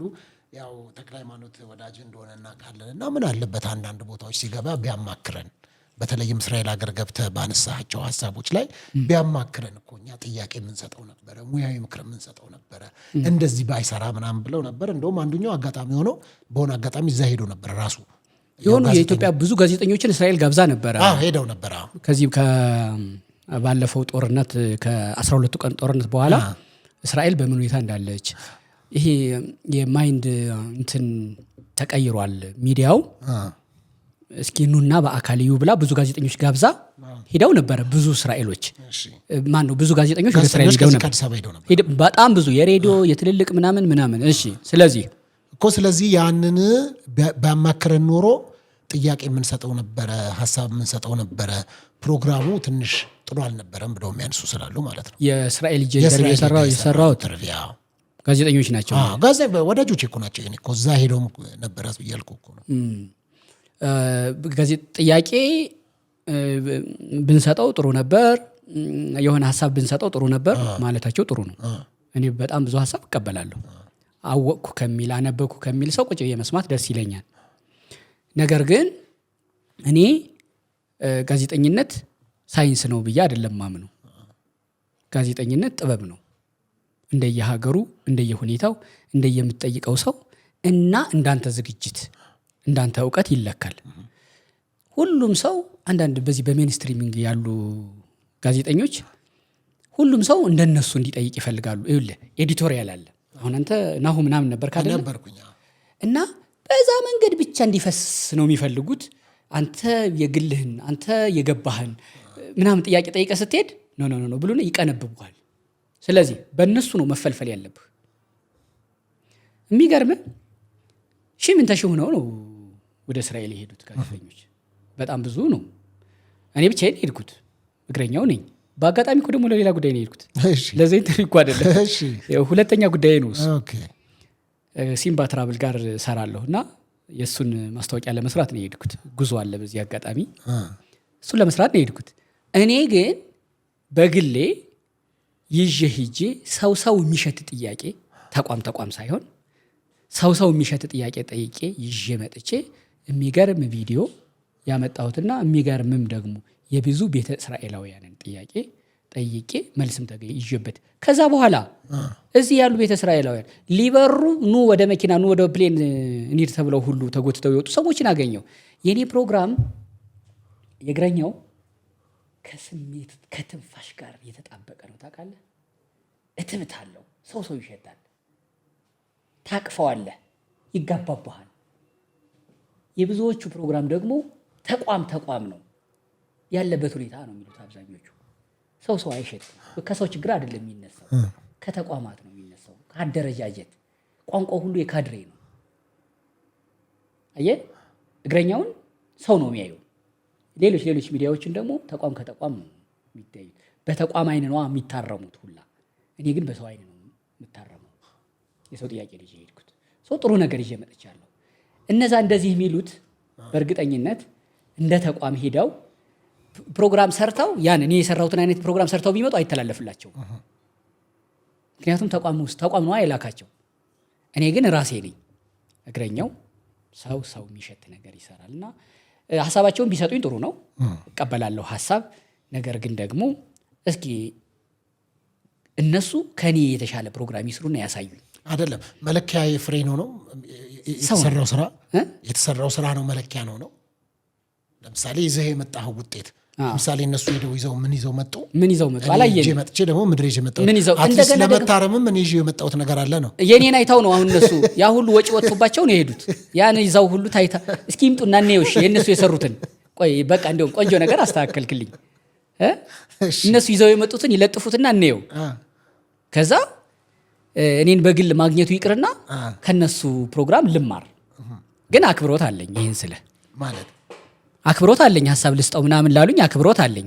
ያው ያንተ ጓደኞች ከሆኑ ያንተ ቢጤዎች ናቸው፣ ምንም አይገርመኝም። ግን ሀሳብ አለኝ። እሺ አስተካክላቸው። በጣም ትልልቅ ሰዎች ናቸው በነገራችን። ያው ካንተ ጋር ከዋሉ ብዬ ነው። እንደው ተክለ ሃይማኖትን ያነሱና በጣም ብዙ ሰዎች ይነግሩኛል። ያው የኛንም ያንተን የቀደሙ ፕሮግራሞችም ያሉ ይጽፉልኛል።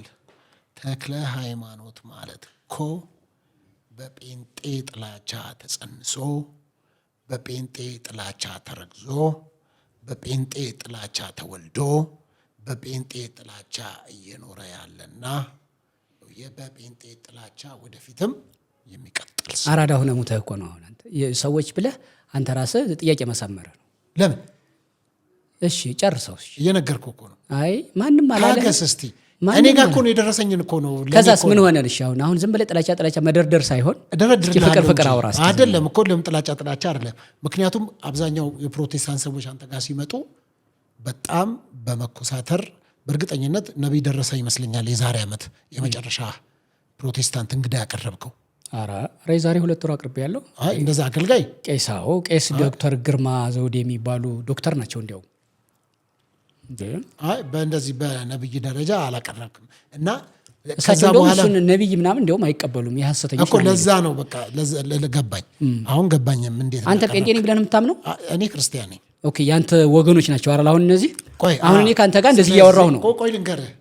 ስለዚህ አንተ አሁን አጭርና ግልጽ አድርገህ ለምትመልስ አንተ የጴንጤ ለምን ተንዛዘዋለህ? ዝም አንተ የጴንጤ ጭላቻ አለብህ ወይ? እንዳለብህም ፕሮግራሞችን ማሳየት ይቻላል። እሺ ምን ለምሳሌ ስታነሳ በጣም ኢነርጂ ፏ ብሎ ይወጣል።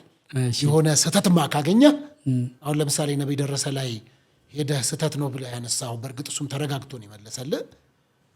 ሄደህ ጨው ይዘህ መጣህ፣ ቲሸርት ይዘህ መጣህ፣ ዘይት ይዘህ መጣህ፣ ብር አውጥተህ ከፍለህ ሄደህ ገዝተህ መጣህ። ሌላ ቦታ ቢሆን ስንት በሌሎች ቤተ እምነቶች ብዙ የሚሰሩ ችግሮች አሉ። እነዛ ላይ ለምን ትኩረት እንደዚህ አታደርግባቸው? አሁን ባጭሩ ዝም ብለህ አሁን ይሄን ጥላቻ የሚለውን ነገር እንደው እኮ እሺ በቃ ባጭሩ ልመልስልህ። ዝም ብለህ ተው። ማይሆን አንተ አታውቅም ይሄንን እንደዛ እንደምትባል። ኧረ እንደው ተው በእናትህ። ቅድም ስናወራ ነበር አይደለም? የአንተ ቢጤዎች ናቸው የሚሉት አልኩህ እኮ። በቃ ተው። እኔ እንዳልሆንኩ ነኝ አይደለሁም የሚል መከራከሪያውን ተወውና ፕሮግራም ስሰራ አንተ ኧረ ቀላል ነገር ስለሆነ እኮ ነው። ቀላል አንተ ነው ቀላል። ግን አንተ ከፍተኛ የጴንጤ ጥላቻ ኖሮብህ ሰክረሃል።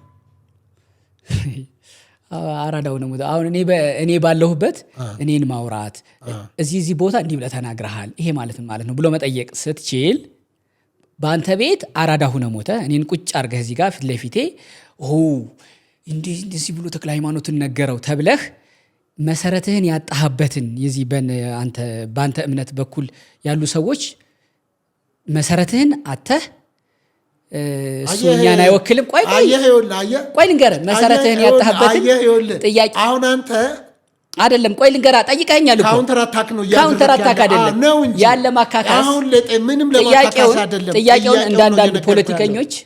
እንዳንዳንድ ፖለቲከኞች ወደ ውጭ አውጥተህ ወርውረህ ዋው ልክ ነገር ማንንም ብሎኛ ያቀብ የሚገርምህ በጣም ብዙ ማንንም ብሎኛ ያቀብ ቀጥታ ስርጭት ነው እዚሁ ጽፍልህ ይሁን ልኩ እኔ እኮ አንተ ይጽፈውልሃል አንተም በግል ታውቀዋለህ አንተ በእምነት አንተ ከስምህ ጀምሮ እኔ ከእምነት ጋር አታያይዘው አሁን ከእምነት ውጪ የሆነ እኔ እናንተ ሚዲያን ተኮር ይሆን አይደለማ ሚዲያ ተኮር በሆነ ጉዳዮች ላይ ልንወያይ ነው ቁጭ ነው ስለ እምነት አይደለም የምናወራው ነገር ግን እንዲህ ያለፈበት ኢትዮጵያ ውስጥ እኔ እንደውም እምነት የልንገርህ እሺ አሁን ደክሞሃል ያንተን እንትን አይደለም እምነት የልንገርህ ኢትዮጵያ ውስጥ ጧትም ቅድም መጀመሪያ አካባቢ ስለይ ነበር ጧትም ማታም አጀንዳችን መሆን ያለበት መስራት መለወጥ ምናምን አይተ ከሆነ በጣም የተለወጡ የሰሩ ያደጉ ሀገሮች ይሄ ሃይማኖት ምናምን እንደዚህ ምናምን አንተም ሃይማኖትህን በቦታ አንተም ሃይማኖትህን እንደየሀገሩ ሰው እየቀደሰ እንደየሀገሩ ያወደሰ መኖር ከዛ ግን ወጥቶ ሲገናኝ የሥራ ጉዳይ ላይ መነጋገር የጋራ በሆነ ጉዳይ አንተ አይደል እንደ ቅድም ዳቦ ስቆርስ በስመ አብ ወወልድ ወመንፈስ ቅዱስ ብለ በሃይማኖት ደረጃ ምንያንን ታላቅ እኛንን የምንቀድመው እኔ ወደ አንተ ቢሮ ስመጣ አንተ አይደል እንደ መተህ እኔ ወደ አንተ ቢሮ ስመጣ ሃይማኖቴን ቀይሬ ስሜን ቀይሬ አይደለም የምመጣው ከነ እምነቴ ከነ ስሜ ነው የምመጣው አንተም ስትጋብዘኝ ስሜን አስቀይረህ ምናምን አይደለም ከነ እምነቴ ነው የመጣሁት ከነ እምነትህ ልትቀበለኝ ይገባል እኔ አልቀበልም አላልኩም ገመጣሁ ዳቦ አመጣሁ ያመጣሁትን ዳቦ ባንተ በኩል ያለው ይመስክር በላህ በማድ ቤት ነው ባንተ አዙረ ነው ሲጀመር እንደዚህ ነው ባንተ ጋር የነበረው ሲጀመር ይጣፍጣል ዳቦ ህብስት ነው የኔ ጋገራችሁ እጃችሁ ይባረክ ሌላ ጉዳይ እናወራ በእናትህ ቁም ነገር ስለዚህ ይህችን ብቻ መልስልኝ እሺ ሲሪየስ የሆነ ጥያቄ ነው ለአንተ እንደ ቀልድ አትቁጠረው እሺ ለአንተም እድል ይሆናል ብዙ ፕሮቴስታንቶች ያዳምጡታል አራተው በእናት የለም ሲጀመር አንተ ይሄን ጥያቄ ለመጠየቅ በቃ መሰረቱ የለም ይሄን ጥያቄ ለመጠየቅ መልስ የለም መልስን አምታታውና አንተ መልስ በቃ ዘም እኔ መልስ እኔ ጨንቆሃል አሁን አይ ፕሮቴስታንቶችን ወዳቸው ቆይ ፕሮቴስታንቶችን ወዳቸው አለው ካልክ የሚቀየሙ ሰዎች ይኖራሉ ማለት ነው እኔ ፕሮቴስታንት ብዬ አይደለም ሰው ሙስሊምን ብዬ አይደለም ኦርቶዶክስን ብዬ አይደለም እንደ ተቋም ጠየቁ እኔ ራሴ ተክለ ሃይማኖት አዳነ ዲዩቲንግ ስታስበኝ ዝም ብዬ የመርዝ ብልቃጥ ምናምን መስላለሁ የሆነ እምነት የሆነ ምናምን ሲጀመር እኔ የእምነት ሰው አይደለም የሚዲያ ሰው ነኝ አንተ ትጠላለህ አልጠላም ጠላለሁ በቃ አጭር መልስ እኮ ምን እንደዚህ አራዳ ሆነ ሙተ እኮ በቃ ሲጀመር ምርጫ ውስጥ መግባት የሌለበት ነው አለበት እኔ በቃ ፈለኩ ሰው አለብህ ወይ ሰው የተባለን ሙሉ ተወዳለህ እኔ በቃ ጥሩ በቃ እኔ ፕሮቴስታንት እንጠየቁ ሰው ይታዘባል አሁንም ይታዘባል ፕሮቴስታንት ነው ኦኬ ይሄ ልጅ ሙስሊም ነው እቺ ኦርቶዶክስ እኔ ማር ነው ልቀፍሽ እንደዛ አይነት ሰው አይደለም እኮ አሁን የጠየቁን ጥያቄ መልስ በቃ አንተ ሲጀመር ጥያቄ ጠየቁ በቃ እኔ ሲጀመር ጥያቄ በቃ እሺ አንተ የምትችለው ሰው እንዲህ ተብሎ አይጠየቅም በቃ ጠየቁ እንዴ ተብሎ አይጠየቅም እኔ ጠየቁ ይጠየቃል የጥያቄ ስህተት የለም የመልስ ስርዓት ስለሌለው የጥያቄ ስህተት የለውም ወደ አንተ መውረድ አሁን አንተ ለምን ትፈራዋለህ እኔ ለምሳሌ ኦርቶዶክሳውያን ተወዳጅ በጣም መውረድ እፈራለሁ ቆይ ልንገራ በጣም አይደለም ኖ በጣም መውረድ እፈራለሁ በፕሮግራሞች ነው እኮ የምትመዘነው ወደ አንተ መውረድ በፕሮግራሞች ወደ አንተ መውረድ ፕሮግራሜን አምጣ በፕሮግራም ይሄው ነገርኩ እኮ የጴንጤን ነገር ስታገኝ የማራገብ የጴንጤን ነገር ስታገኝ ይሄው አገኘዋቸው ያለፉት አንድ አመት ቪዲዮዎችን ብታይ ማለት ነው ፍጹም ስርዓት ያላቸው ተቀይር ያለው ነው አይደለም እንደው ለአንተ ሾርት ሚሞሪ ስለሆንክ የቅርብ ጊዜው ላይ ተቀይር ያለው ነው እያልክ ያለው ያንተ ሾርት ሚሞሪ ስለሆንክ በፊትም አልነበርኩም እኮ ከአመት በፊት አልክ እኮ ተክልዬ የቅርቡን እንድታይ ነው እነክ የጠየካቸውን አገልጋዮች ያወራህበት መንገድ የጠየካቸው ለማሸማቀቅ የሄድክባቸው መንገዶች አሁንም ልለፍፍ መብት ነው ጥያቄው ትንሽ ነው ካል የማይረባ ስለሆነ ለፈው የሚረባ ሰው የሆነን ሁሉ ነው በቃ አክብራ የኔን ተመልካቾች አሁን አንተ እኮ አራዳ ሆነ ሙተህ ለምን ትፈራለህ? የነሱን ጥያቄ ጠየቀለ። ለምን ትፈራለህ? በምን አወቅ? የፕሮቴስታንት አልከኝ ራስህ አልከኝ። ኦፍ ኮርስ የፕሮቴስታንት አክቲቪስት ሆነ ጥያቄያቸውን አይገርም? ኪም እየሰማሽ ነው? ከሆነ መልሳ አራዳ ሆኖ ሙቶ ከሆነ መልሳ እንደው በእናትህ እወዳቸዋለሁ። አዎ እኮ በቃ እንደሱ አየኔ ላንተ አይደለም ለነሱ ነው። ለነማ እዚህ ጋር ናቸው። አንድ ሰሞኑን ገና አይደለ? አሁን ከፊታችን ደግሞ ጥምቀት ነው። እንግዲህ ሁለቱን በማስመልከት በመሀሉ ላይ ነው የተገናኘነው እና አላፋት ዝማሬ ነበረ። የአላፋት ዝማሬ በጣም ከምወዳቸው አገልጋዮች መካከል ዲያቆን ሄኖክ ኃይሌ እና ውዝግብ አስነሳና አንተን ካገኘው አይቀር መቼም እንዲህ አይነት ነገር ካንተ ጋር ባወራ ደስ ይለኛልና አንዳንዶች ምንድነው ኔክስቲር አይደረግም ነው እና በእርግጠኝነት ኔክስቲር እንደማይደረግ አንዳንድ ሊቃውንት የሆኑ ትልቅ ሰዎች በዛች በቤተ እምነቷ ውስጥ ቦታ ያላቸው ሰዎች ሲቃወሙት አይቻለው። አይዲዮሎጂውን አልተቀበልነውም፣ ሀሳቡ ልክ አይደለም ምናምን የሚል እሳቤ አላቸው። ፕሮግራሙ ግን ሲታይ እንደ ኢትዮጵያ በጣም በብዙ የተወደሰበት ፕሮግራም ነበረ። በተለይ ደግሞ በፊት ቦሌ መድኃኔዓለም ነበር የሚደረግ የነበረው። አሁን በመስቀል አደባባይ ተደርጎ በጣም ብዙ ሕዝብ የነበረበት ብዙ ታዋቂ ሰዎች ደምቀው የታዩበት ቦታ ነበረና የሚቀጥለው ዓመት አለመደረጉን ግን በጣም አስያዝኖኛል። እስቲ ያንተ ሀሳብ ምን ይሆናል? ከየት እንዳገኘ ሁሉ አላውቅም። ራሱ ጃንደረባው በእርግጥ ይህን ጥያቄ የምትጠይቀኝ መረጃው አለ ወይ ነው እኮ። መረጃው አለ ምንድነው? ስለ አላፋት ዝማሬ የሰማኸው ካለ ነው። እንደ አንድ ሩቅ እንዳለ ሚዲያ ይሄን እንደሚሰማ ሰው እንጂ ማወራህ ጃንደረባው ውስጥ እዛው በመዋቅር ውስጥ የጃንደረባው ኃላፊዎች እንደሚሉት አርገህ እንዳትወስድ። ኖ ከውጭ ነን እኛ ከውጭ ነን። ከውጭ ነው። አዎ ምናልባት ሄኖክን ማግኘት ስለማትችል ወይ ደግሞ ብዙ እድል ስለሌለህ በእኔ በኩል ማወቅ ፈልገህ ሊሆን ይችላል። እሺ በሚቀጥለው ዓመት አይደረግም የተባለው በ28 በዋዜማው ነው። ምክንያቱም በዋዜማው 28 ያ ፕሮግራም ተደርጎ አክፋዮች አሉ ወይ ደግሞ ማታ ተበልቶ ሌሊት 6 ሰዓት ቅዳሴ ይገባል። 9 ሰዓት ስጋው ደሙ ለመቀበል ምግቡ ሆድህ ላይ ነው። ስጋው ደሙ የሚቀበለው በባዶ በንጹህ ሆድ ነው። ኢየሱስ ክርስቶስ በንጹህ ማንም ባልተቀበረበት መቃብር አይደለ የተቀበረው። ስለዚህ ስጋና ደሙ ስትወስድ ደግሞ ወደ ሆድህ መግባትና ሆድህ ላይ መቀበር ያለበት ልክ እሱ ወደ መቃብሩ እንደገባው በተራበ ሆድ በባዶ ሆድ ነው። ስለዚህ አእላፋት ዝማሬ አክፋዮች ካሉ ወይ ደግሞ ማታ 4 ተበልቶ ወደ ሌሊት ሄዶ ቅዳሴ መግባት ስለሚያስቸግር ድካምም ስለሚኖር በሚል በ28 የነበረውን አንድ ቀን ወደ ኋላ ሳብ አድርገው በዋዜማው ዋዜማ በ27 እናደርጋለን የሚል መግለጫ አውጥተው አይቻለሁ። እሺ በ28ስ ምን ሊሆን ነው ከተባለ ሌሊቱን በሙሉ በተመረጡ ቤተክርስቲያኖች ቅዳሴውን ላይ እናስተላልፋለን ነው የሰማሁት። ወደ ተሻለ አደገ እንጂ ተቀየረ አይደለም የሰማሁት። ግን ተቃውሞችን ሳላየ ቴንኪው ወደ ተቃውሞቹ ልመጣ ነው። አመሰግንሃለሁ። አንዳንድ ቦታ እኮ ትንሽ ማለት ደጎም የሚያደርግ ግን የሆነ ነገር ትሰጣለህ እና ተቃውሞች ብለህ አሁን ወደ ሀሳብኩት መጣህልኝ። ተቃዋሚዎችና የአእላፋት ዝማሬ አዘጋጆች አሉ። ዲያቆን ሄኖክ ኃይሌን መምህርም ነው እሱ እና የሚቃወሙት ሰዎች አሉ። የአእላፋት ዝማሬን ዝግጅትና አቅም እነ ሄኖክ የሚያውቁትን ያክል አላቅም። የአእላፋት ዝማሬን የሚቃወሙት መምህራንም የቤተ ክርስቲያን እነሱ በሚቃወሙበት ልክ እውቀትና በሚቃወሙበት ልክም አቋም የለኝም። እኔ የምሰማውን ነው ልነግርህ የምችለው። ገባ? እነሱ የሚቃወሙበት የራሳቸው እንትን ነው፣ የራሳቸው ጉዳይ ነው። ግን በ27 እናደርጋለን ብለው መግለጫ እንደወጡ አውቃለሁ። ስለ ማማሩ ስለ ዝማሬው ከሆነ ግን ሐሳቤን የምትጠይቀኝ በጣም ያምር ነበር። በእርግጥ የተለየ ማማር የአእላፋት ዝማሬ ኮፒ ነው።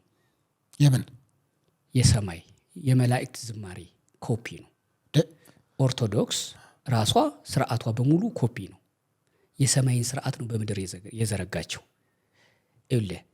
ኦርቶዶክስ በሰማዩ ዓለም ልትኖር የምትችለውን በመስቀል አደባባይ ታሳያለች። በዛ መልክ ዝማሬ ታሳያለች፣ በቅዳሴው ታሳያለች። ስለዚህ ይሄ ስርዓት ሄኖክ የፈጠረው አይደለም፣ ከመላእክት የቀዳው ነው። ማማሩ እንደዛ መድመቁ አዲስ ዛሬ ያየኸው የመስቀል አደባባይ ሳይሆን መስቀል አደባባይ ከመላእክት ቆይ ስማ፣ ሌሎች ኮንሰርቶችም እንደዛ እኮ ይደምቃሉ። እንዘምራለን ገና እንዘምራለን እንደ መላእክቱ ብርሃንን ለብሰን ገና አይደለም ይሉት። እንደ መላእክት ነጫጭና እንደ መላእክትም ብርሃን ተላብሰው ያን ጧፍ ያየኸው የመላእክትን ዝማሬ ስለሆነ ነውና ድምቀቱ ዛሬ አዲስ ከዛሬ እኔ እናንተ በዲቫይን ሾው ምን ጀምረው አይደለም። ድምቀቱ የመላእክት ስለሆነ ኮፒ ነው፣ የተቀዳ ነው። ከዚህም በላይ አምሮ ልናይ እንችላለን ወደፊት። የኢትዮጵያ ኦርቶዶክስ ቤተክርስቲያን ታውቀዋለች ብለህ ታምናለህ? ምክንያቱም እኔ የኢትዮጵያ ኦርቶዶክስ ብዙ አንተ ችግርህ አይደለም ጥያቄውን ስለማታውቀው ጥያቄውን ስለማታውቀው አንተ አትንገረኝ። እኔ የምጠይቅህን በቃ የኢትዮጵያ ኦርቶዶክስ ቤተክርስቲያን ታውቀዋለች ወይ ብዬ የምጠይቅበት ምክንያት በቃ ይሄ እኮ መልስ ነው። የምጠይቅበት ምክንያት ይኸውልህ፣ ቆይ ድንገር የኢትዮጵያ ኦርቶዶክስ ቤተክርስቲያን በአንድ በግለሰብ ደረጃ የምትመራ በግለሰብ ፕሮግራም እንደምታዘጋጅ አላውቅም። እኔ እሺ ጥያቄ ይሄ ነው። በቃ አትጨምር። ለምን እጨምራለሁ? የማታውቀው ነገር ላይ ነው። የማላውቀው ከሆነ የማላውቀውን አንተ ሲጀመር አንተ ኦርቶዶክሳዊ አይደለህም አይደል? የጠየቅኩህ ነው። አንተ ኦርቶዶክስ ፕሮቴስታንት። እኔ አሁን መረጃ እንዳለኝ ሰው ነው እንጂ ኦርቶዶክስ። እሺ መረጃ እንዳለው ሰው ንገረኝ። ታውቀዋለች? የኢትዮጵያ ኦርቶዶክስ ቤተክርስቲያን ታውቀዋለች ወይ? በግለሰብ ደረጃ ፕሮግራሞች ሲዘጋጃሉ የኢትዮጵያ ኦርቶዶክስ ቤተክርስቲያን ነች አዘጋጁ ወይስ አንተ ቅድም እንዳልከው ዲያቆን ሄኖክ ነው ያልከው? እሺ እሱ ነው አዘጋጇል። እሺ መልስልኝ፣ እንዳታጣለኝ። አጭር ነው መልስ። ለዚህ አይነት ጉዳይ እኔ መልስ ትክክለኛው ሰው ስላልሆነ የኢትዮጵያ ኦርቶዶክስ ተዋሕዶ ቤተክርስቲያንን ከሐዋርያት ሲዋረድ በመጣ ክህነት ሄኖክን ታውቀዋለች። ዲያቆን ነህ ብላ ክህነት ሰጣ። የሚቀድስ የሚያወድስ ልጅ ነው ዲያቆን ሄኖክ። አንድ ይሄን ያዝልኝ። ሁለተኛ ግን የኢትዮጵያ ኦርቶዶክስ ተዋሕዶ ቤተክርስቲያን መዋቅር አላት፣ ቅዱስ ሲኖዶስ በሚባል የቅዱስ ሲኖዶሱ ጸሐፊ ብፁዕ አቡነ ዲዮስቆሮስ፣ የኢትዮጵያ ኦርቶዶክስ ተዋሕዶ ቤተክርስቲያን የጠቅላላ መንበረ ፓትርያርክ የሚባል ጠቅላላ በኢትዮጵያ ያሉትን አብያተ ክርስቲያናት ሀገረ ስብከት የሚመራ መዋቅር ቢሮ አላት። እሱ መንበረ ፓትርያርክ ጠቅላይ ስራ አስኪያጅ ይባላል። ብፁዕ አቡነ ሳዊሮስ ይባላሉ የበላዩ። እሳቸው ተገኝተዋል። ከዚህ በላይ ምን ልንገርህ? ቤተክርስቲያን ማወቅ ማለት ምን ማለት ነው? ሲጀመር በክህነት ዲያቆን ነው እያልን ያለ ነው። ድቁና እኮ ዝም ብሎ አይደለም። አዘጋጁ ብለህ ዲያቆን ነው ራሱ ሄኖክን ደጋግመህ ስለጠራኸው ሄኖክ ራሱ እኮ ክህነት ያለው መምህር ነው እኮ። አንደኛ አዘጋጅ ለምን እሱ ብለህ ታዲያ ተናገር። ታውቀዋለች። የጃንደረባው መስራች እሱ ስለሆነ ነው። ነገር ግን ልጃችን ተላላኪያችን የምንወደው የነገ ካህናችን ዲያቆን ሄኖክ ደግሞ እንዲህ ስራ ሰርቷል እንባርክለት ብለው ደግሞ ብፁዓን አባቶች ተገኝተዋል። ከዚህ በላይ ማወቅ የለም። አመሰግናለሁ። የኔ ግን ይሄ ያለኝን መረዳት ልነግርህ ፈልጌ እንጂ በግራ በቀኝ ስላለው ተቃውሞ ግን እነሱ ያላቸውን ያክል እውቀት ግን የለኝም። እኔ የማውቀው ይሄ ነው ልልህ ነው። አንተ ለምን የመደገፉን ብቻ አወቅ? ምንድነው መደገፍ? በቃ የመደገፍ ያየሁት እኮ ነው። እንዴት ለምን ሁለቱንም አትሰማም? ሁለቱን እኮ ሰምቼ ነገርኩህ። የምትፈልገውን ብቻ ነው የምትሰማውና አይደለም። አሁን እሱ ልጃችን ብለህ የድጋፍ ወሬ ያሉትን ነው የምነግርህ። ያሉትን አባቶች የድጋፍ ወሬ ብቻ ነው የምታወራው። እሺ የነዛኞቹንም እኮ ለምን አትናገርም? በነገር ላይ ምናልባት ይሄ በቂ ስለሆነ ወደ ሌላ ጥያቄ ከመሄድ በፊት አንድ መጽሐፍ አምጥቼልሃለሁ ነው የዲያቆን አቤል ካሳሁን ይባላል ጸሐፊው። መጽሐፉ ደግሞ ቅዱስ ጳውሎስ ይላል። ይሄ ሁለተኛ እትሙ ነው። እሺ የምሰጥህ ገጽ 36 ላይ የጻድቅ ሰው ጸሎት የሚል አለ። እሷን አንብቤልህ። የጻድቅ ሰው ጸሎት በስራው ኃይልን ታደርጋለች። እሷን አንብቤልህ። እሺ ከዛ መጽሐፉን በስጦታ አበረክትልሃለሁ። ትስማማለህ? ስለምንድን ነው? ኮላነብልህ ነው። ሰምተህ ነዋ። ስጦታው እኒህንና ሌሎች መሰሎችን የያዘ ነው። እስኪ ስማ ትንሽ እስኪ መጽሐፍ። በእርግጥ እንዲህ አይነት መጽሐፍ የጮርቃነት ይሄ ገና ያላደገ የህፃንነት የለጋንነት እድሜ ገና በወተቱ ያሉ አሉ አይደለ? እንደሱ ላሉ ሰዎች መጽሐፉ ትንሽ ጠንከር ይላል። ይሄ አጥንት ነው። ታዲያ እንግዲህ እሰጥሃለሁ ስታነብ ካነቀባቸው ከሆነ ምኑን ተጣጣመታት? እንደውም መሆን የነበረበት ወተት ለሚጋቱት ለነሱ የሚገባ ነው። ማዋዋጫውን ከማጋ እንደምታወራ ታውቃለህ።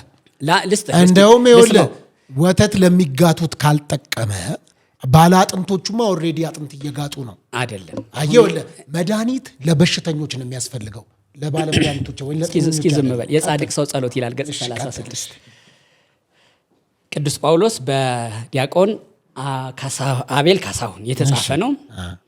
አይሁድ ያለምንም ርኅራኄ ጻድቅ ላይ የድንጋይ ናዳ አወረዱበት። ለመውገር የከበቡት ሁሉ የያዙትን እየወረወሩ ሌላ ድንጋይ ለመያዝ እርስ በርስ ተሽቀዳደሙ።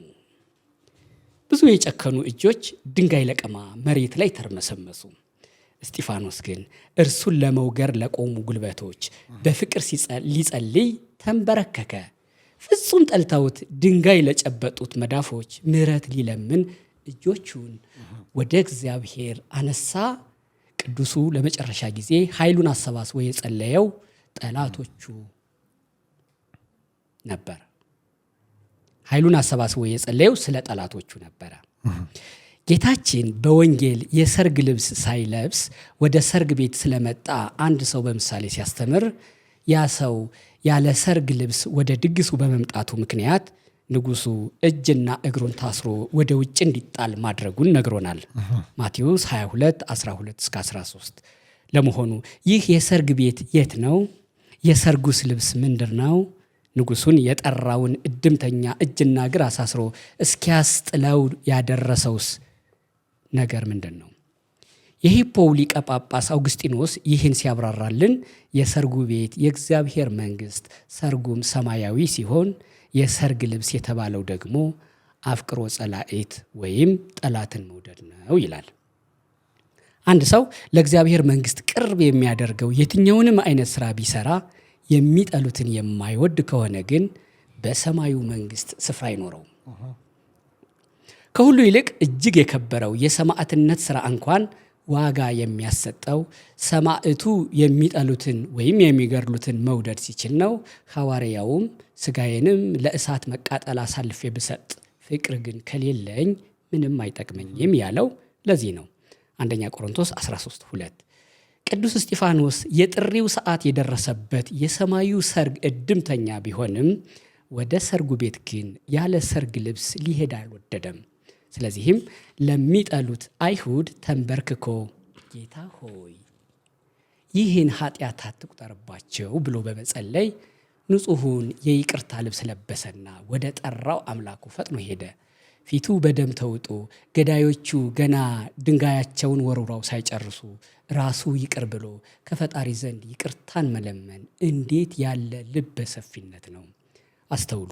ጻድቁ እስጢፋኖስ ስለ ገዳዮቹ ለመጸለይ የተንበረከከው ይቅርታ እየጠየቁት ሳይሆን ድንጋይ እየወረወሩ ባሉበት ቅጽበት ነው። በዚህ ስራውም ገና በመስቀል ላይ ሳለ አባት ሆይ የሚያደርጉትን አያውቁምና ይቅር በላቸው ያለ ጌታውን መድኃኔዓለምን መሰለ። ሉቃስ 23። እኛም ይህን ታላቅ ስራውን ተመልክተን ቅዱስ እስጢፋኖስን ልንመስለው ይገባል። እየደሙ ይቅር ማለትን፣ እየቆሰሉ መተውን፣ እየተወገሩ ምሕረት መለመንን እንለማመድ። ነገር ግን አይ እንዲህ ማድረግስ አይሆንልኝም የምንል ካለን ሊቁ አውግስጢኖስ እንደ እኛ ላለው ደካማ እንዲህ ሲል አንድ ምክር ይለግሰናል። አንድን ሰው ባመፀብህ ጊዜ ባትወደው እንኳ ቢያንስ ይቅርታን በጠየቀህ ጊዜ ፍቅርን አሳየው። በስተመጨረሻም ቅዱስ እስጢፋኖስ በመከራ መካከል ሆኖ ያቀረበው ድንቅ ጸሎት ከምን ደረሰ? ምን ውጤት ሳመጣ ብለን እንጠይቃለን። መቼስ እስጢፋኖስ ምስክርነቱን በደም ያተመ ጻድቅም አይደል? ታዲያ ቅዱስ ያዕቆብ እኮ በመልእክቱ የጻድቅ ሰው ጸሎት በስራዋ እጅግ ኃይል ታደርጋለች ብሎናል። ያዕቆብ 5። የጻድቁ እስጢፋኖስ ይህን ኃጢአት አትቁጠርባቸው የሚለው ጸሎት ምን ኃይል አድርጋት ሆነ ይላል። ይሄን መጽሐፍ ስሰጥህ ደስ እያለኝ ነው። እኔም ደስ ብሎኝ እቀበለዋለሁ። ቅድም ዳቦውን ለከርስ ይሄን መጽሐፍ ደግሞ ለነፍስ እኔ ወንድምህ አመጣሁልህ። በነገር ላይ ዲያቆን አቤል ካሳሁን ማለት ዲያቆን ሄኖክ ኃይሌን ኮፒ ስታደርገው ጠቁሮ ሲወጣ ማለት ነው። በጣም ፍጹም ተመሳሳይ ናቸው። ፍጹም ወንድማዊ ናቸው። አመሰግናለሁ። ቅዱስ ጳውሎስ ሁለተኛ እትም ዲያቆን አቤል ካሳሁን ደስ የሚል ነው።